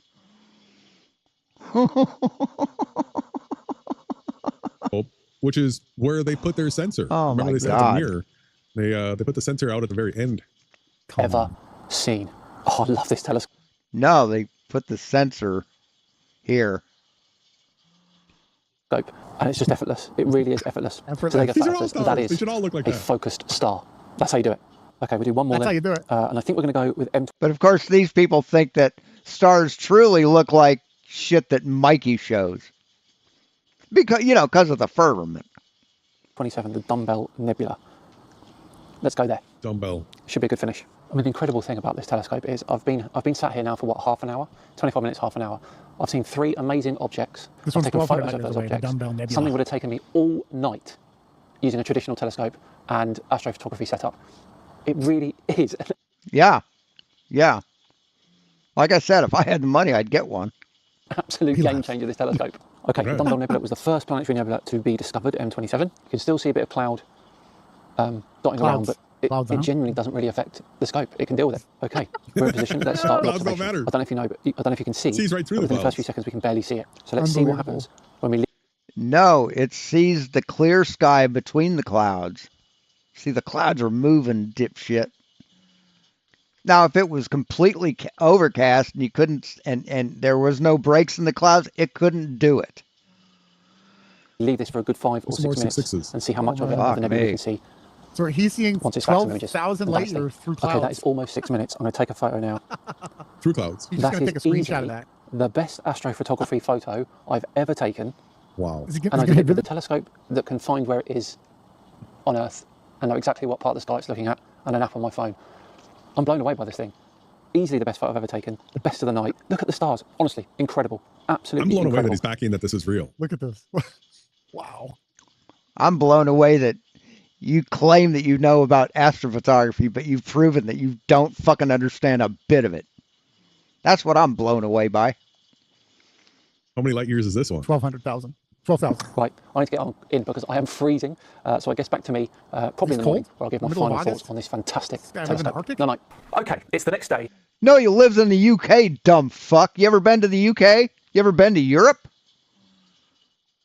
After last night, I've had some time to think about this. So and Jesus I'm going to give my fucking verdict. Christ. Everybody was complaining. So now he's got like the telescope's microphone working. He sounds, it's not the right mic. Was he using his camera mic? He couldn't even reshoot the clip. Listen to the way that he sounds now. on the Odyssey Pro from Unistellar. And to put it frankly, it is a game changer. The stuff I was able to do sort of last Star night Wars type voice was done within like he's a 40 droid. minutes, 35, 40 minutes. That would have taken Now, see, he's using a mic that's pinned to his. He's using a lavalier mic that's pinned to his fucking shirt, you dipshits. me considerably longer than the traditional method of taking photos of the night sky. I am honestly blown away by this piece of kit. It's incredible. Let's talk about the scope itself first. I mean, the build quality is fantastic. The tripod is really sturdy, really steady. It was 2 screws to put it together. It was just so simple. Anyone can do it. The eyepiece, the OLED eyepiece, is the absolute jewel in the crown of this telescope. The OLED eyepiece. What, he just gave it Yeah. The OLED eyepiece. Yes. away. That means He gave it's it a away. screen. You can see everything happening in Gave what away? Gave what away? real time through the eyepiece, not just on your phone. And I honestly cannot wait to get outside and show the kids. They're going to love it. I'll be trying to think of a way to sign off with this telescope and give it its final verdict. And it's more than just a gadget. It's honestly a view to the universe, and it's made it more accessible than ever before. And for me, that's something that makes me really happy. I love amateur astronomy. It's something I do in my spare time. And I mean, how sad is it? How pathetic is it to go through life this fucking dumb? How do you get through life being this? How do you get this far in life being this fucking ignorant? this makes it so much easier. You don't need to be an expert. Easy. You don't need to look up on anything before. You literally just put this together, charge it, put it out. Yeah, 5K absolutely justified. It's like I don't even know what. Let's see. Yeah, I'd have to look it up. Outside, give it a minute to find out where it is, and you have. I mean, I don't know if it's 4K or what, but yeah, it's goddamn worth the money. The universe at your fingertips. It's a fantastic telescope. I, for one, will be using it a lot. And I'll tell you now, I can make a lot of videos with this on some fantastic topics, hopefully busting flat Earth wide open. And I'll be doing that very, very soon. A big thank you again to Unistellar for sending this to me. If you want to get your hands on one of these fantastic telescopes, I've got an exclusive discount just for you, and that's available for all. All right, so he is selling these. He's taking advantage of his audience. There's No, he's giving his audience a discount to get a goddamn good telescope. Supposed flat earthers, they're going to buy a CGI, download your nebula. No, flat earthers aren't going to do that, man. Flat earthers aren't going to do that because you're stupid. You're ignorant. You'll never do that. You'd rather criticize something rather than take part in it and realize how good it is. Picture toy, right? $4,000 for something like this. Yeah, but you could become a part of SETI and look for aliens. No, it's $5,000, you stupid fuck. It's $4,999 with tax that comes over $5,000. Do you not know how to fucking count? Is $4,999 4,000? Asteroids protect the planet. Planetary defense. Should we do a song break, or do you want to keep going? Let's do a song break, and then we'll come back and we'll go through their website and point out from the specs the obvious as far as how stupid this device is. Stupid. So we're not going to watch their stupid little fucking sound break.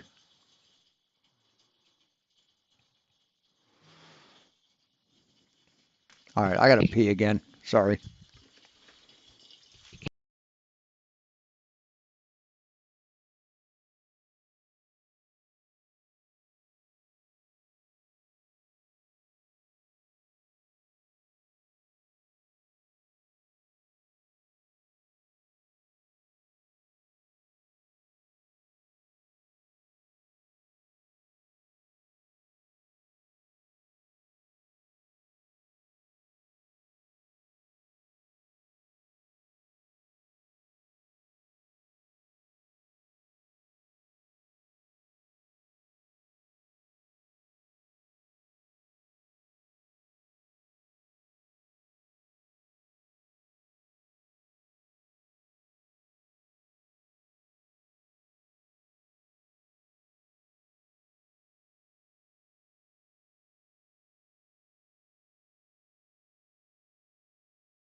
And so if you go to their website, we'll take a look at these binoculars too. But here they're selling what we saw Simon Dan promoting, and it looks like he got maybe the cheapest one that they sell. Yeah, they sent it to him for free. Yeah, he had the Odyssey Pro Observe via eyepiece and mobile here, and then you can get the Odyssey mobile only, so you don't get the eyepiece. He's got the upgraded with the eyepiece. It's probably an extra $1,000. Probably, and then you've got the expert. Yeah, a good astrophotography camera is pretty fucking expensive. Range. Oh. So he didn't go expert. He's got like the junior level. Now with the expert range, you also have one with an eyepiece and one without an eyepiece as well. So if we take a look at these tech specs here, let's go ahead and get a little bit closer. The important information is focal length. We've been saying focal length matters for a really long time now. And the Odyssey range, both of these, the one with the eyepiece and the one that's mobile only, have a 320 millimeter focal length. Sounds impressive, right? Yeah, it is. Not when you compare it to a P1000. Yeah, right? Because a P1000 has a 3,000 millimeter focal length.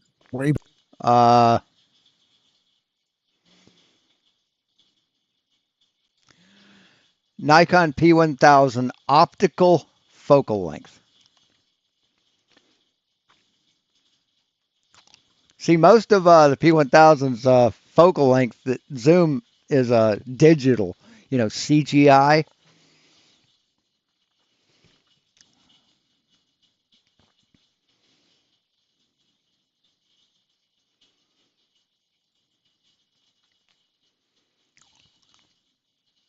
(125x) optical zoom.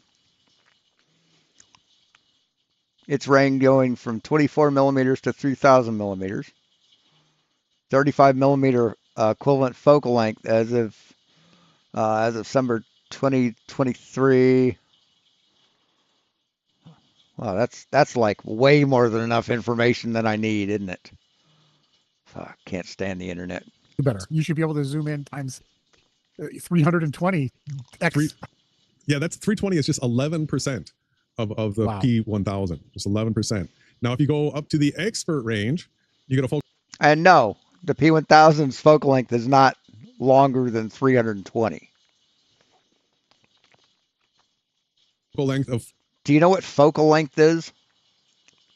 450 millimeters, which I think bumps you up to like 15% of the 3,000 millimeter focal length that the P1000 has.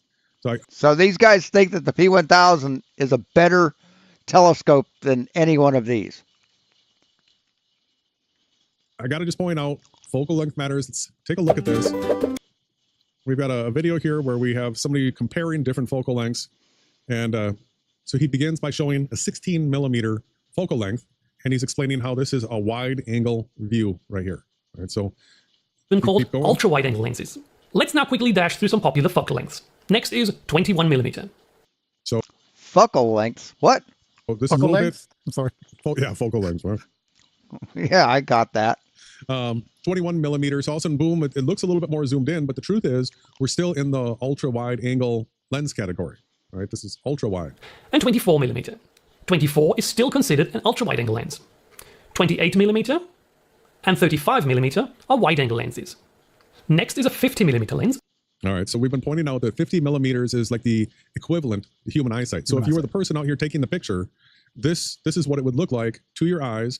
So the other less millimeter focal length, it looked wider. This is what your eyes would be seeing. And so once we go beyond this, we're going to be going into zooming, which is usually very affordable. Almost all manufacturers have a 50 millimeter 1.8 prime lens. More info on that soon. Lenses in this focal length range are so. And see, the Nikon is not the Nikon D1000 doesn't have a prime lens. It has a zoom lens, which changes the focal length of the lens. Called normal lenses because the images tend to represent the human eye best. Then we have 70.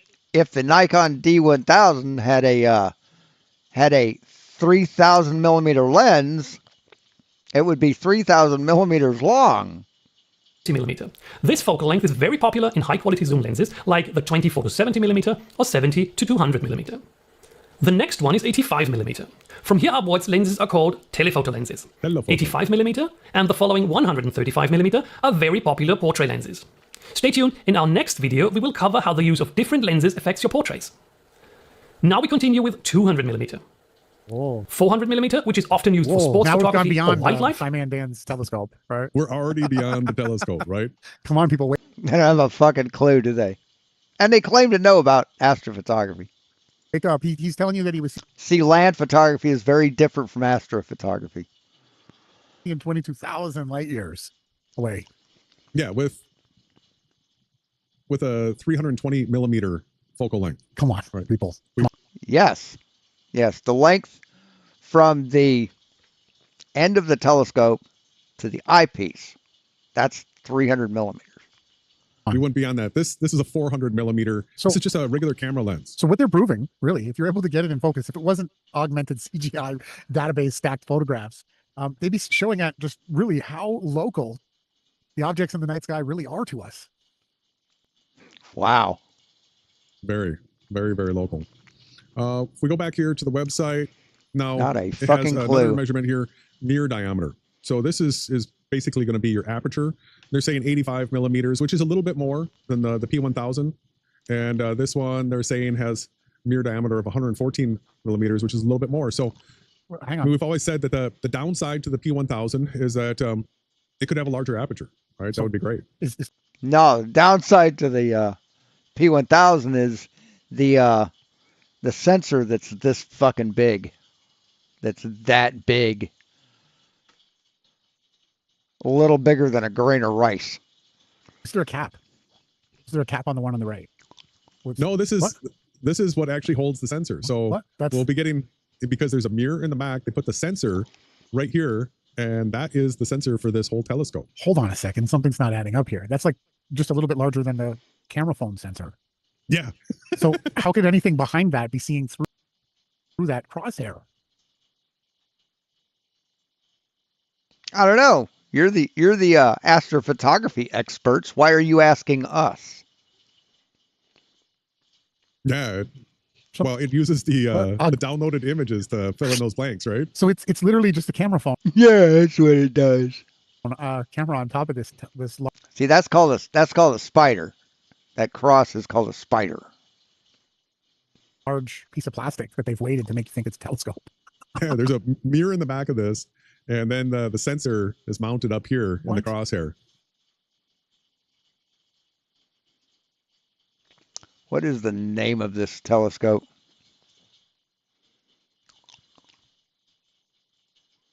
Yeah, the description is tonight we expose Simon Dan's promotion of so-called telescope, a so-called telescope.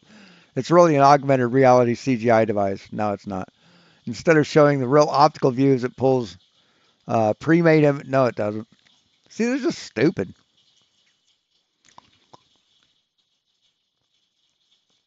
Smart telescope. See if I can find it. I can't remember the manufacturer's name.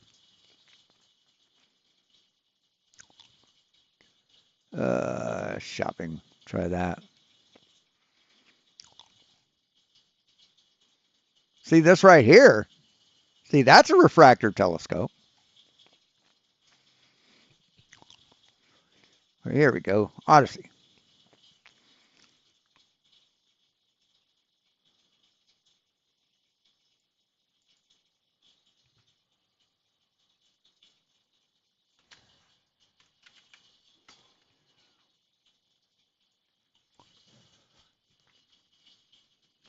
See, that's a solar filter.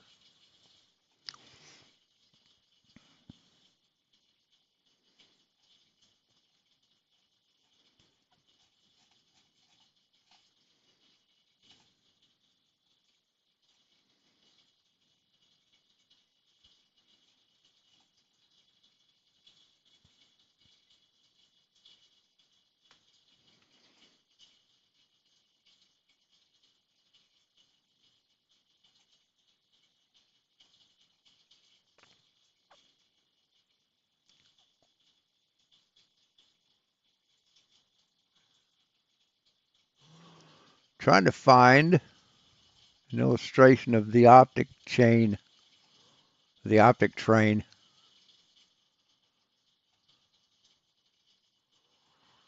of the telescope.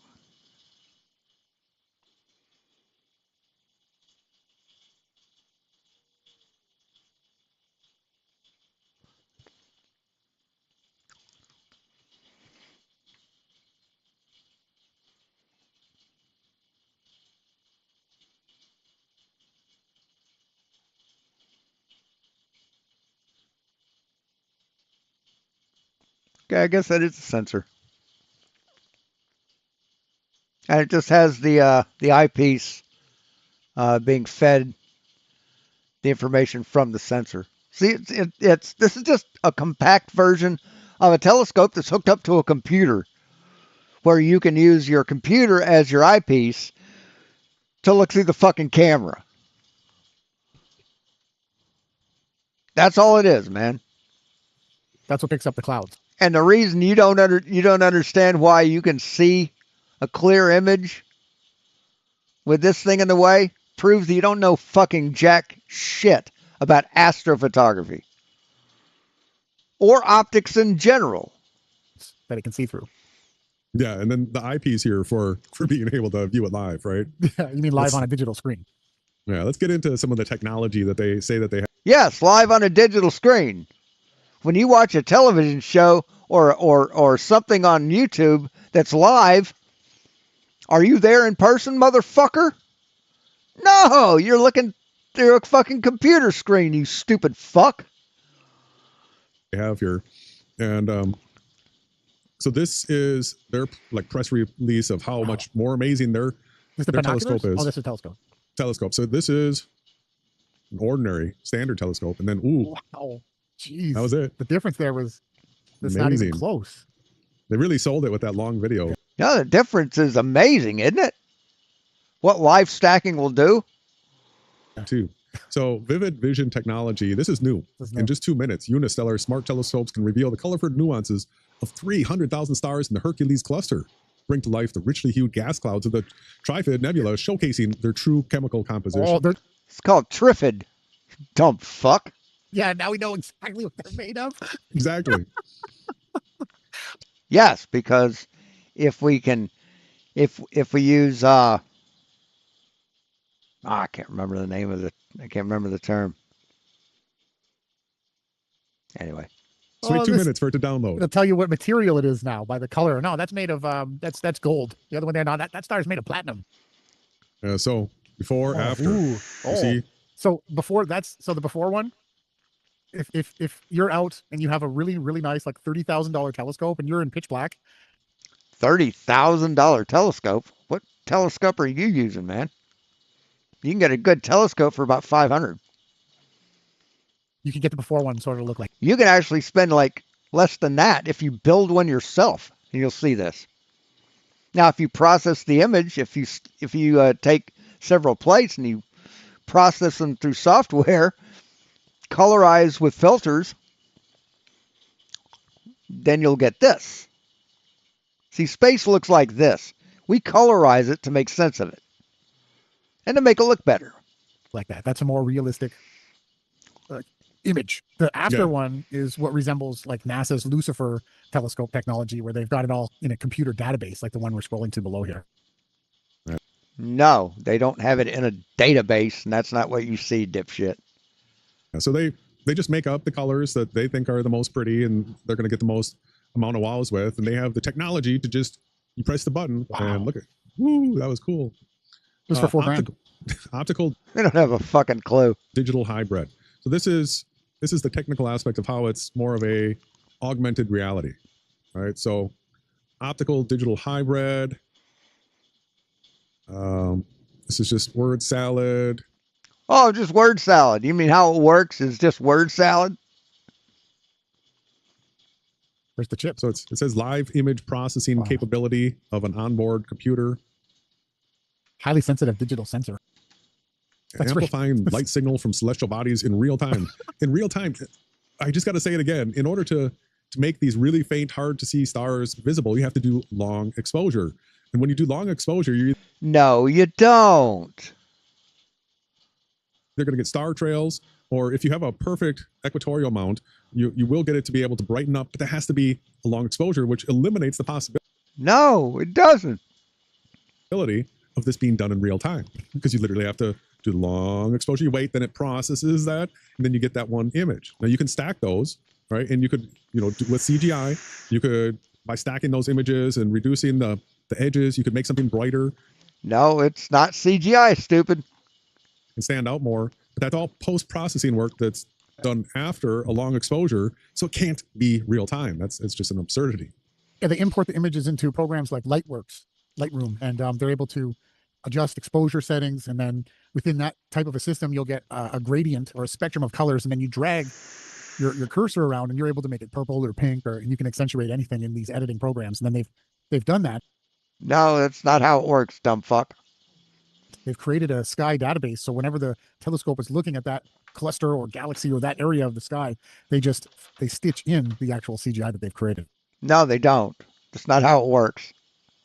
See, they're telling you how it fucking works, man. Why are you lying? Yeah, this dark sky technology, this is where they're... I'd like to see them have a debate with Bob the Science Guy. That'd be interesting, wouldn't it?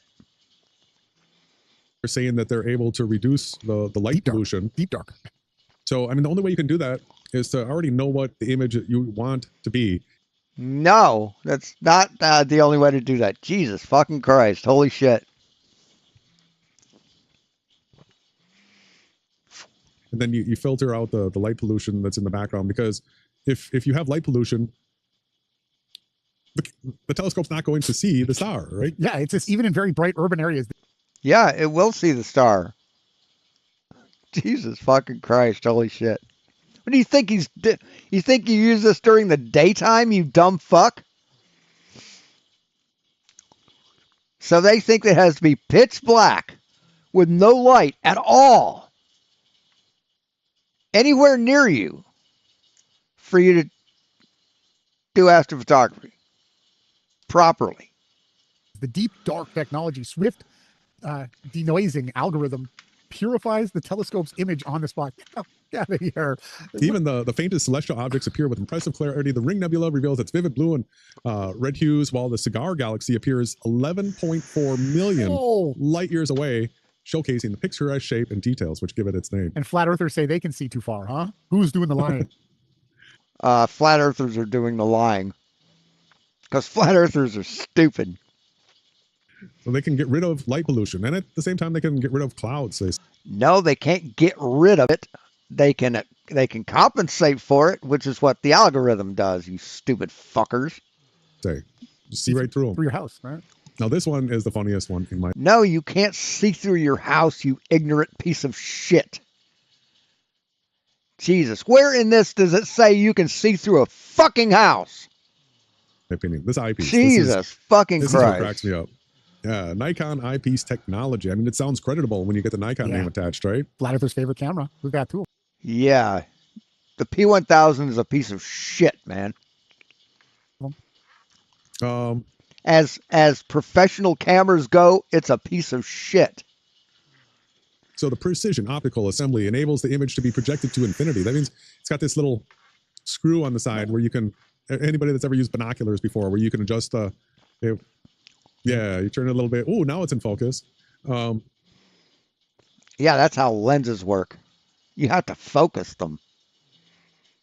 All right, so providing optimal visual comfort as well as the palpable sensation of being immersed in space. A diopter adjustment wheel, you have to adjust the eyepiece to fit your vision. Clear image with deep blacks and vibrant colors, highlighting every detail of the observation. Wow. So the Nikon eyepiece technology alone accomplishes... See, there's your lenses. Several feats to improve observation quality. Its carefully chosen lenses assembly project project the image transmitted by the OLED micro display to infinity. So when you look through this little eyepiece right here, you're looking into a screen. It's a screen. Right? So anybody... Yeah, when you look into a digital camera that's not a reflex camera. What do you think you're looking through with a P1000?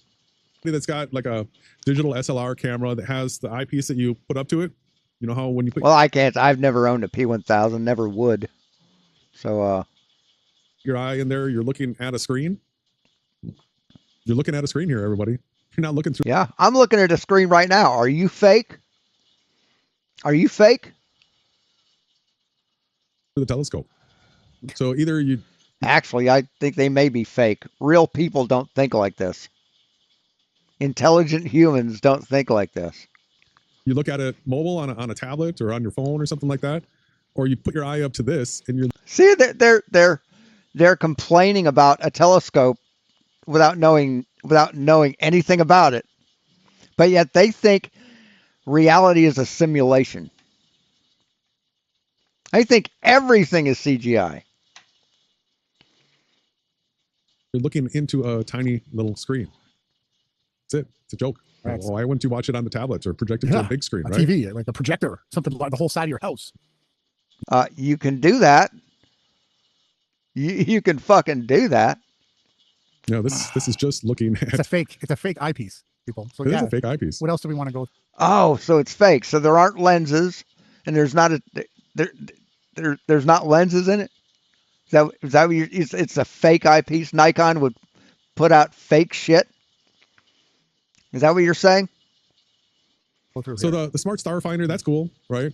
So everything that they don't like is fake. Everything they don't understand is CGI. Everything they hate that proves them wrong is just fake.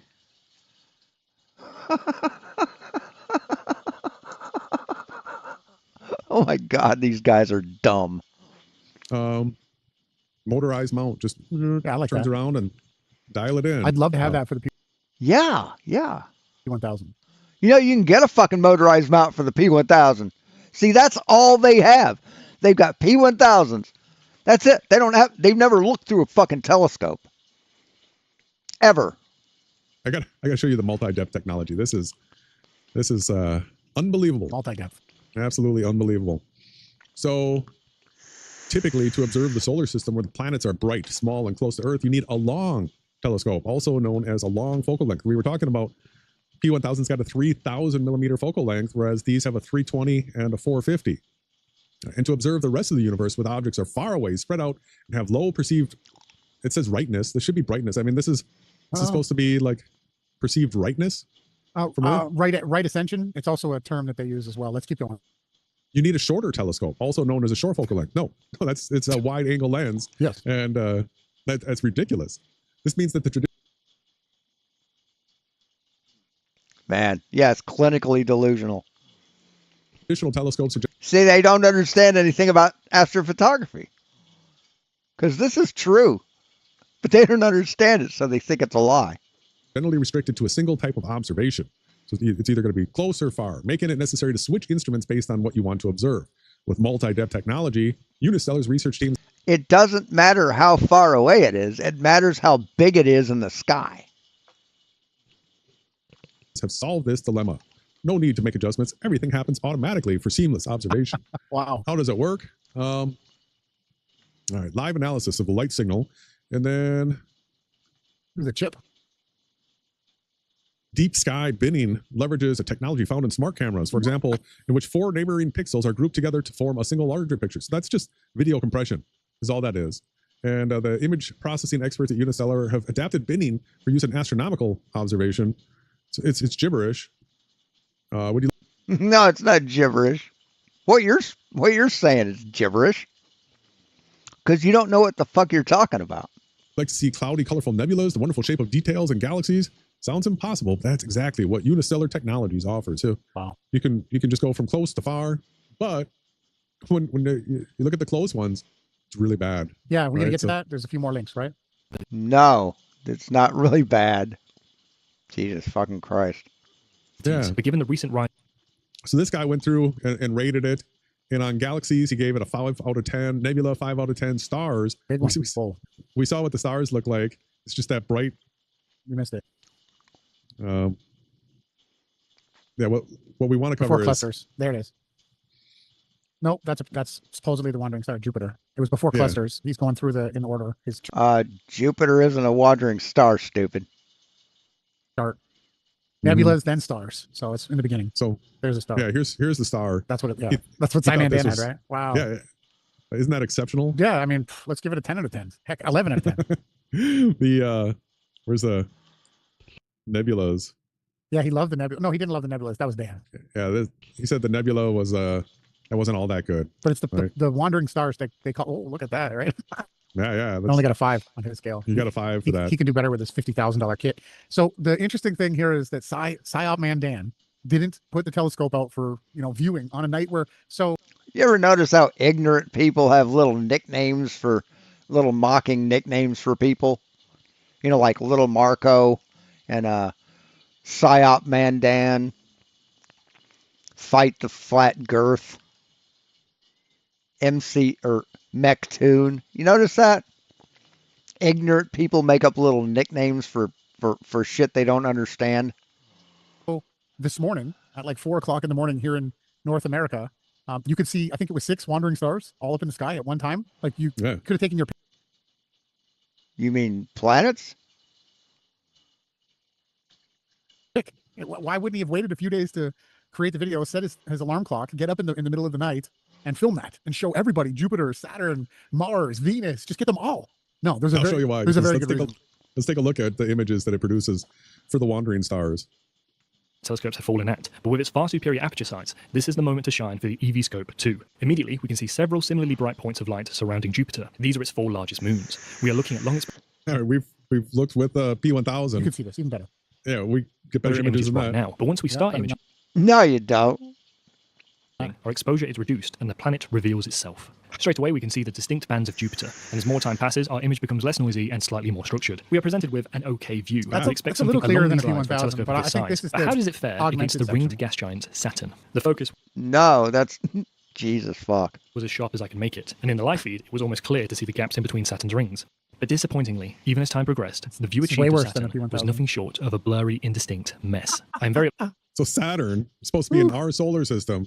This is the best image it can get of Saturn. Yet when it comes to nebulas, billions of light years away, we can see all the fine detail. If that doesn't, in your mind, tuning in here, seal the deal. Maybe you're a glurfer. Maybe you believe in the globe. You're just watching this. If this doesn't prove to you that something's going on here, I don't think anything will ever help you. It's extremely. Ah, okay. So since we don't believe your bullshit that you spew because you don't know what the fuck you're talking about, there's no help for us. What did Nathan Oakley say? Share your pain, numpty. Limited planetary imaging capabilities. I really These are thought the this is where closest it's going to shine. luminaries to us But in even the with a sky. smartphone and a 4-inch reflector telescope, you can achieve better results than this. It's because of this I have scored its planetary imaging capabilities at a measly 3 out of 10. I suspect now would be a good point to reiterate that these ratings are irrespective of the telescope's price. Wow. So keep in mind that I looked at some of the videos at what kind of images it gives for the moon. It's not nearly the amount of zoom that you would get from a P1000. Right? Not nearly, because it's only. Why do you need an incredible zoom for the moon? It's that big. It's that big. I can get goddamn good shots of the moon with my fucking Nikon D7000.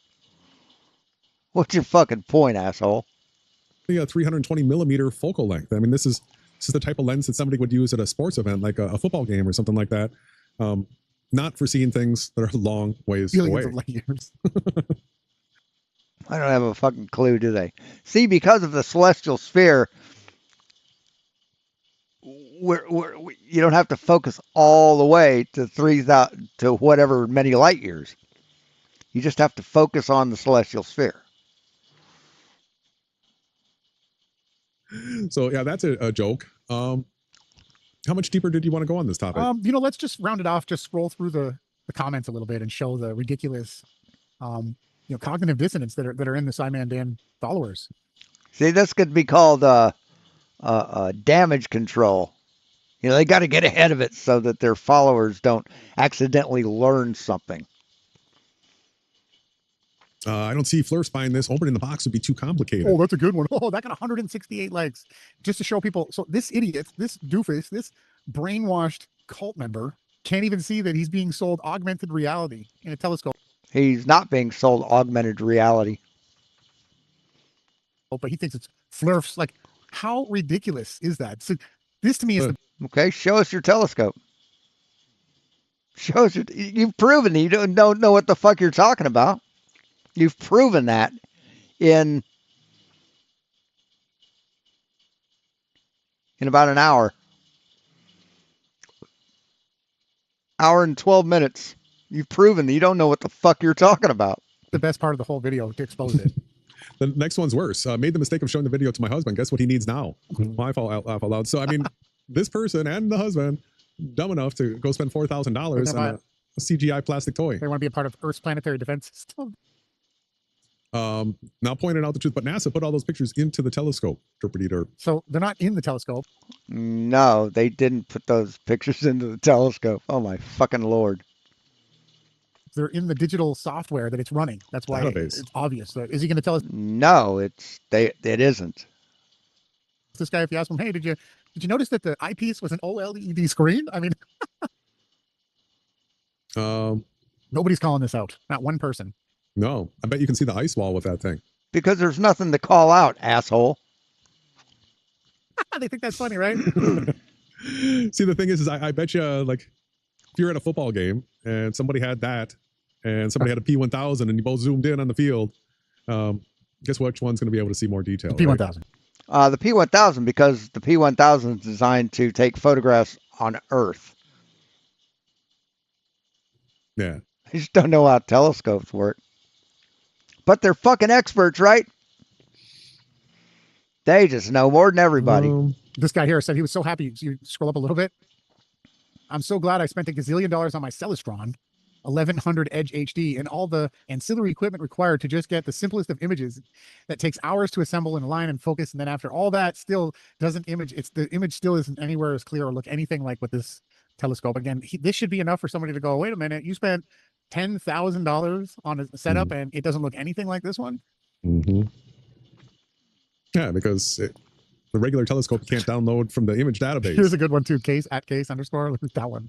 Just lying. My issue with these smart telescopes is that they take away a lot of the magic, and also learning that comes with traditional telescope. In a way, this is true. They are a press a button to get an image device, not that different from simply using Stellarium or browsing image galleries on the internet. Yes, it's a bit more hands-on in that you actually have to go outside and put the telescope down and be there. That's pretty much all you have to do. The rest is pretty much automated. You don't have to set anything up. You don't have to learn the night sky and how to find the objects. You don't get an actual look through an eyepiece experience, which is different from looking at photos and OLED displays. You just get nice process. We're just laughing. Just like fucking idiots. And sometimes over-processed images almost instantly. Takes a lot of way in my... And it's forced laughter.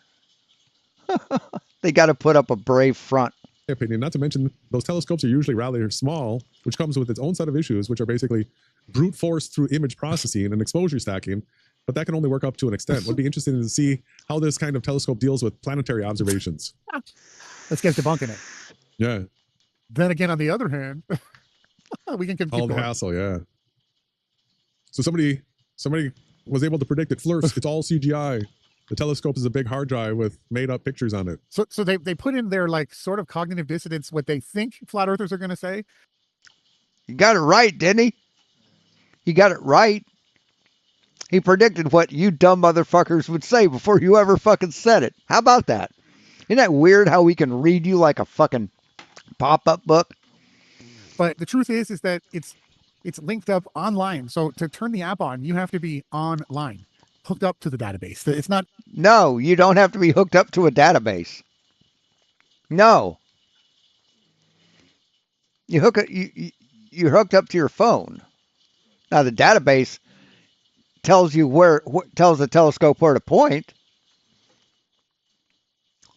Let me see something here.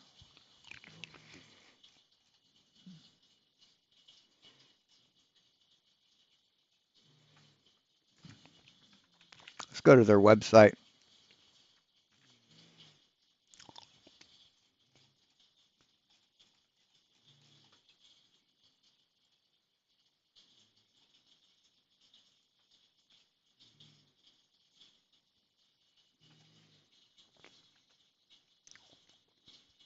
Where is it? Unistellar. There we go.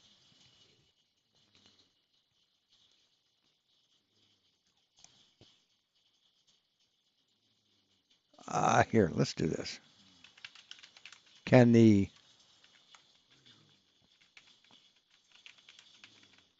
offline? Yes, the Interstellar Odyssey Pro Smart Telescope can be used offline. The telescope creates its own local Wi-Fi network, which a smartphone or tablet connects to for control, and does not require an internet connection to operate. Isn't that weird? How it proves that you're a lying sack of shit? Huh? Isn't that weird? In the telescope, for him to even say that is stupid. Like, you literally have to be online. The phone has to be online. You have to turn your... No, it doesn't. It doesn't. Your Bluetooth on. You have to link up to the telescope. Everything has to have Wi-Fi. It has to be online. Like, for people to think that the hard drive in the telescope has to... They probably might be able to, but it's all done online. Yeah. No, it's not all done online. It's not. You're lying. So it's this whole augmented reality thing. Let's show the binoculars. Let's finish with the binoculars. Yeah, you got to show this, because this is... I would love to have these binoculars. I think they're cool. Just to look. What are they, $5,000 too? Love their editing. Nature. Popcorn. And night sky. They awaken our inner explorer, and we rely on the maps, the binoculars, the compass, to venture in them. But wouldn't it be great to intuitively visualize the world as an expert? Oh. To grasp its secrets at first sight. Augmented reality. Introducing. Yeah, that's augmented reality, but not the shit that it's putting it on. Vision, the first smart binoculars with an augmented reality precision orientation system. Wow. Combining high-quality multi-coated optics with a high-luminance, high-contrast AR projection system. Did you know that you can go into your phone, you can download an app. Let's see something for a second. Go to the Play Store. Let's do a search. Night sky.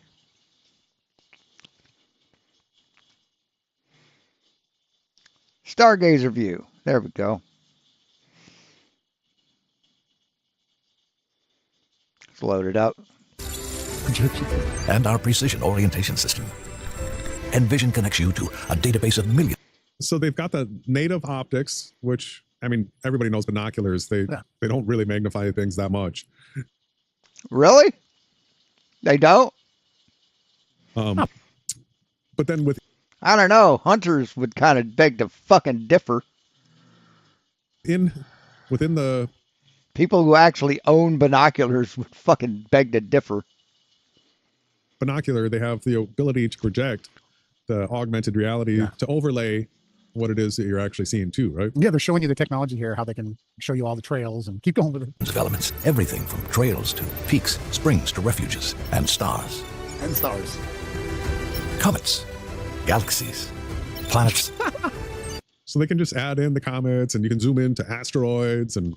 Yes, you zoom into actual shit that's in the sky, and they add this in to let you learn what it is.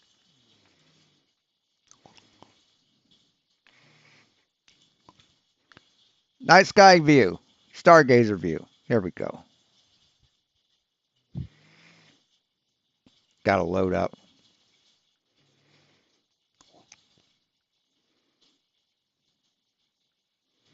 I got to set my location.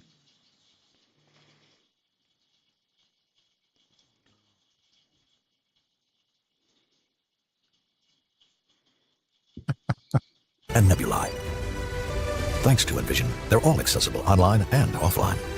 And at your side for any adventure, activate its smart scouting mode and reveal what's behind the landscape. Actually, it's not a good. This is just the version of Stellarium.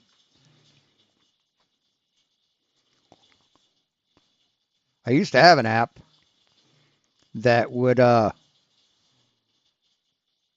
allowed you to look up at the sky and see shit that your camera's looking at, and it has augmented reality over it. But no, it's not augmented reality. The only thing that's augmented is the red shit here. Or the secrets that lie in the constellations. Envision knows it all. Even that new comet you just read about in the news. Select it in the app, and it will guide you there. Or check suggestions on its companion app to find out what to watch and embark on a guided stargazing tour. or witness the next passing of the ISS. Allison was Visit our closest celestial neighbor, locate the specific landmark you're looking for, and get advanced information on the features you've centered in your line of sight, or at the push of a button with target lock mode. Share your findings with others. See, these idiots aren't smart enough at all to be able to come up with anything like this, so they mock it because they've never accomplished anything in their lives. They've never produced anything worth a fuck in their lives. This channel is the best these motherfuckers have to offer the universe.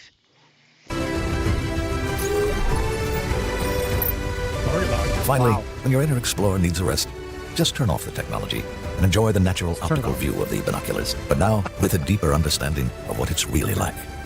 7 years ago, your incredible support for our first Kickstarter campaign helped revolutionize telescopes. Today, we're calling on pioneers to help us launch the first major binocular innovation in decades. The potential applications of this breakthrough are vast, and what we present here is... They're just look at this. Look at this fucking piece of shit. This fucking jackass. just the beginning. Join us on this amazing journey. Together, let us bring the future of binoculars to life and expand our perceptions unlike ever before. Just like with their telescopes, right? Yeah, it's the same technology, but a little bit more in the binoculars. So do you want to move on to the next section? Yeah, did you want to... You want to move on to the next section we don't fucking understand because we're dumb? I am ready. You tell me when you set it all up, and we've got some interesting stuff. We've got another Duffy. I cannot believe it.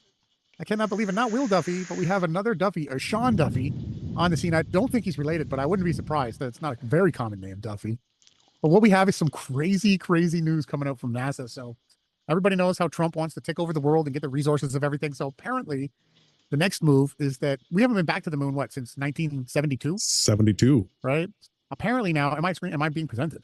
You are presented. Apparently now they're going to build nuclear power plants on the moon. Check this out. On Forbes, NASA is already prepping to build Trump a nuclear reactor on the moon. This past week, NASA Administrator Sean Duffy declared the Trump administration's intention to land a working nuclear fission reactor on the moon by the end of the decade. How are they going to launch a nuclear fission reactor? Duffy said, quote, "And why are we looking at CGI here? This isn't even real footage of the moon. Look, I can see stars through the moon here." No. We're in a race to the moon. No, you can't see stars through the moon, you fucking retard. What stars can you see through the moon? Tell us. Here. This isn't even real footage of the moon. Look, I can see stars through the moon here. No, you can't. No, you can't. No. We're in a race to the moon, in a race with China to the moon. Planting reactors is more effective than planting a flag in the lunar dust. Duffy referenced the idea of a, quote, keep-out zone around a reactor that effectively lays claim to a desirable area, like craters holding frozen water. CGI. So does Duffy's 5-year timetable seem too aggressive? Not particularly, when you consider that NASA and its many contractors have been relying on atomic power for a long time. Since the 1960s. Is this an atom in here? What this is? Yeah, inside, yeah. NASA has powered Apollo missions. Yeah, that's an atom. Fucking retards. Space probes and Martian landers using radioisotopic batteries that turn... Again, why is this supposed to be real? Heat emitted the curvature of this Earth's curve? By plutonium-238 and other decaying isotopes into electricity. The Apollo devices are still on the moon. Is that upside down? Yeah, it is. And those on Voyager and Pioneer probes were the first man-made objects to leave the solar system. But those devices only put out 100 watts or less. The nuclear fission reactors like what Duffy is talking about are far more complicated. CGI. They generate heat by splitting apart uranium-238. Yeah, congratulations. You identified obvious CGI, you dumb fuck. Splitting uranium-238. Would put out 100 kilowatts. That's only enough electricity for a couple dozen homes on Earth. You'd need a lot of them to power a moon base. But let's backtrack. Do we need nuclear on the moon? A decade ago, NASA decided the answer was yes. Nighttime lasts for 14 Earth days in many lunar locations, making solar panels unreliable. And you can't burn oil, coal, or gas in a vacuum, even if you could get it into orbit. NASA first validated microreactor tech via something called the Kilopower project. You can't burn anything that uses propulsion in space? Yeah, you can't burn things in space because because there's no oxygen to fuel the fire. But you know what? Rockets have their own oxidizer, have their own source of oxygen to fuel that fire, you stupid fuckwit. They just don't know anything, man. They're the most ignorant experts on YouTube. Believe it. Then in 2022, gave $5 million grants to 3 consortia to perfect 40 kilowatt designs. The specifications of the fission surface power project called for a system that weighs just 6 tons, can fit into a cylinder 13 feet in diameter and 20 feet long, and can work for 10 years, self-regulated, with no maintenance or refueling required. It's a tough remit, says Sebastian Corbisiero, the National Technical Director for Space Reactors at the Idaho National Lab, whose team selected the companies for the year-long NASA study. He says, quote, "On Earth, reactors are not designed to be low mass and small. In space, you need as little mass as possible to fit on a rocket." Corbisiero does believe a lunar reactor is an important and necessary first step to developing systems they got square blocks on the moon, apparently. that could sustain And the sun, wow, it's pretty small. in a Martian colony. As his research group found in 2023, quote, "Surface nuclear power is required for a sustainable lunar I mean, this is just fucking pathetic. It really is. presence." Yeah. These ignorant little fucking toadies laughing at reality. Oh, right here, huh? Corbisiero's group Laughing at advancement in science. The Canada arm right there. I actually know someone that helped build that. Whenever he had like 15 cameras all around his house, and he was constantly paranoid. for the 2022 contract are Lockheed Martin with BWXT, a team Lockheed. that had already been working for NASA on Draco, a $500 million demonstration spacecraft powered by a nuclear reactor. Demonstration. Then there's veteran reactor builder Westinghouse, partnered with Aerojet Rocketdyne, which plans to adapt its existing eVinci microreactor. They just keep repeating words like it means something. Demonstration. It. From. Fucking retards. The third is startup X Energy, teamed with Maxar and Boeing. X Energy is working on microreactor projects for Dow Chemical and Amazon, but aims to use its own non-standardized fuel source rather than the standardized HALEU fuel, which stands for high-assay low-enriched uranium. Why are they black and white with the same everything? That NASA directives call for. Corbisiero is diplomatic and won't speculate on This must be from that Envision telescope. which company approach he prefers. Which? No, that's fucking CGI, dipshit. See, when it's obvious CGI, they don't realize it. Company? Yeah, he's got that wording right. The final system is likely to use a Stirling engine to convert fission heat into electricity and feature meltdown-proof liquid sodium circulation. When asked whether we can get one on the moon in Look at that. There's a nice shot of Earth. You can even see the city lights. Wow. 5 years, he says, quote, "Yes, in my opinion, it is doable. Doable. It will depend, however, on continued development of the rest of the Artemis flight system. The first crewed mission, Artemis 2. You ever see 1984, Brazil, when Hopkins, not Anthony Hopkins, the other guy, the guy that was in Jessica Rabbit, that guy, the guy that played the star role, he and some other guy are play workers, and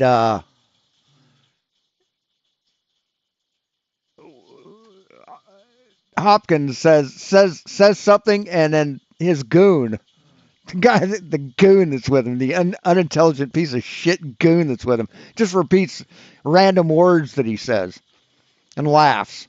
That's what these guys are like. 2 is scheduled for early 2026. And whether NASA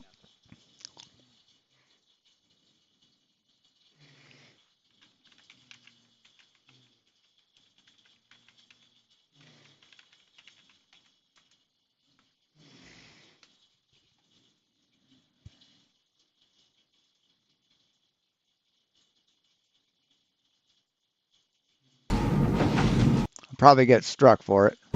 What are you doing?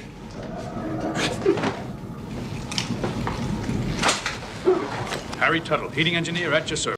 Yeah, that's not the clip I wanted. Yeah, here it is. Now check it out. You've heard the way they talk, right? Central Services. Central Services. Oh, yes. You rang, sir. You rang, sir. Trouble with your air conditioning? Air conditioning, sir. No, it's all right. It's fixed. It's fixed. Fixed? Yes, I mean, You get the picture. NASA can get the money.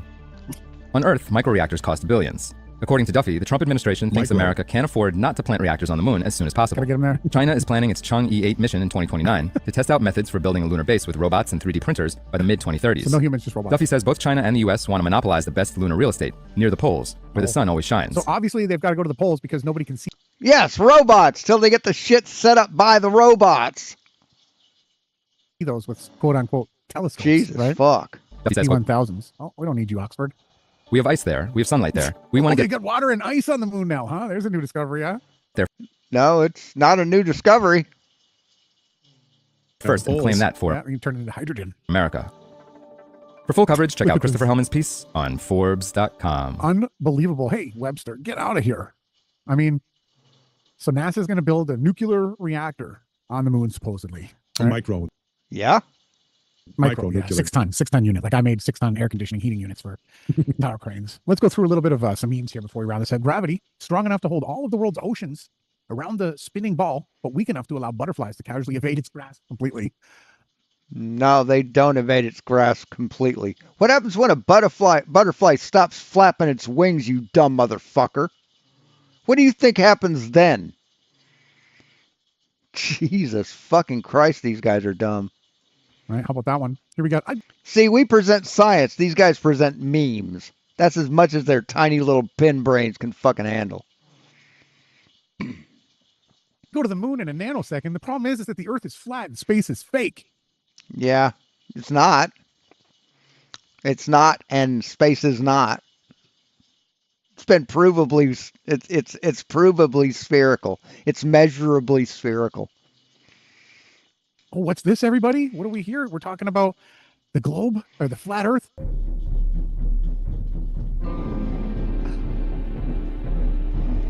Say they all they have is memes. They have no intelligence to give the universe. Just this. Gotta watch out. When you start talking about flat Earth, you get these globe shield posts showing up as quick as possible. The moon landing was an absolute IQ test, and just about everybody failed. And I know in the beginning it was, I failed too. I thought that they were shooting rockets up there, and I thought all that was real and everything. And then when you actually investigate it, you're like, wow, this is like aluminum foil. Oh, investigate? You mean like this? This is your investigation? This is your investigation? Looking at memes online?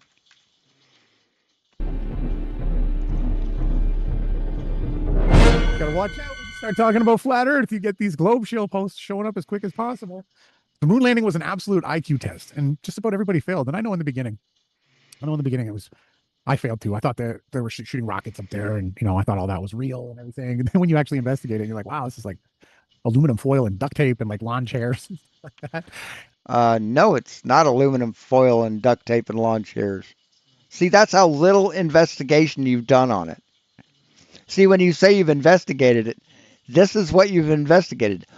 Other dumb motherfuckers' memes. Figure it all out here. Tumbling through space at 1.9 million miles an hour, 5,000 years later. The stars have never changed. We still have... But they have changed. They have changed, moron. Demonstrably, provably changed. They changed so much, we have to change the nautical almanac every year to accommodate for the change. See, if you would have actually done research, instead of look at other flat earth fucking memes, you might know something. You might not be dumb motherfuckers. See how that works? When you educate yourself, you become less of a dumb motherfucker. But you've just given up. The exact constellations year after year, they're in the same... These people have given up on thinking. ...spot each time you look at that according time of the year. I think they would be completely different if we were moving 1.9 million miles. How would they be completely different when they're moving too? An hour. They would be changing like over the course of a year astronomically. Someone said they do change over the course of a year. They do. Flat Earth. Look out, here they come. 30 seconds. Well, we're done. I'm not going to show any more of these dumb motherfuckers. So all they have is just memes. Just fucking stupid little memes. CGI plastic toy to his audience. I mean, it's absolute utter mockery of his audience. If anybody in his audience thinks that that is getting real images, he's proving how dumb his people are. It's not flat earthers that are going to fall for this. He's selling this to the spaceball crowd, and it shows just how ignorant and how mind controlled and psyop these people are. Says the guy who has this in his head. If they're actually going to fall for that. Oh, let me go spend $4,000 on this thing that downloads pictures from $5,000. The internet, and yeah, instead of just looking at it on your big screen TV, right? Yeah. So what you're uncovering here is that not only is Simon Dan out here to shield and lie and go against the flat Earth truth, he's actually taking advantage and fleecing his own subscribers. He's grifting the glurfs. Grifting the glurfs. Well, Jason, thank you so much for this extra flat Earth. Jesus Christ, what a dumb couple of fucking idiots. Seriously. These people don't have a brain in their fucking heads. Not a brain in their fucking heads.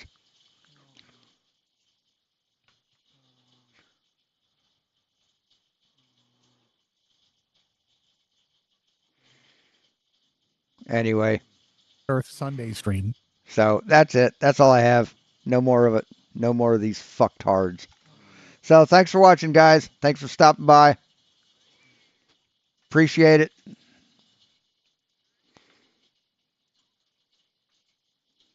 And till next time, thanks for watching.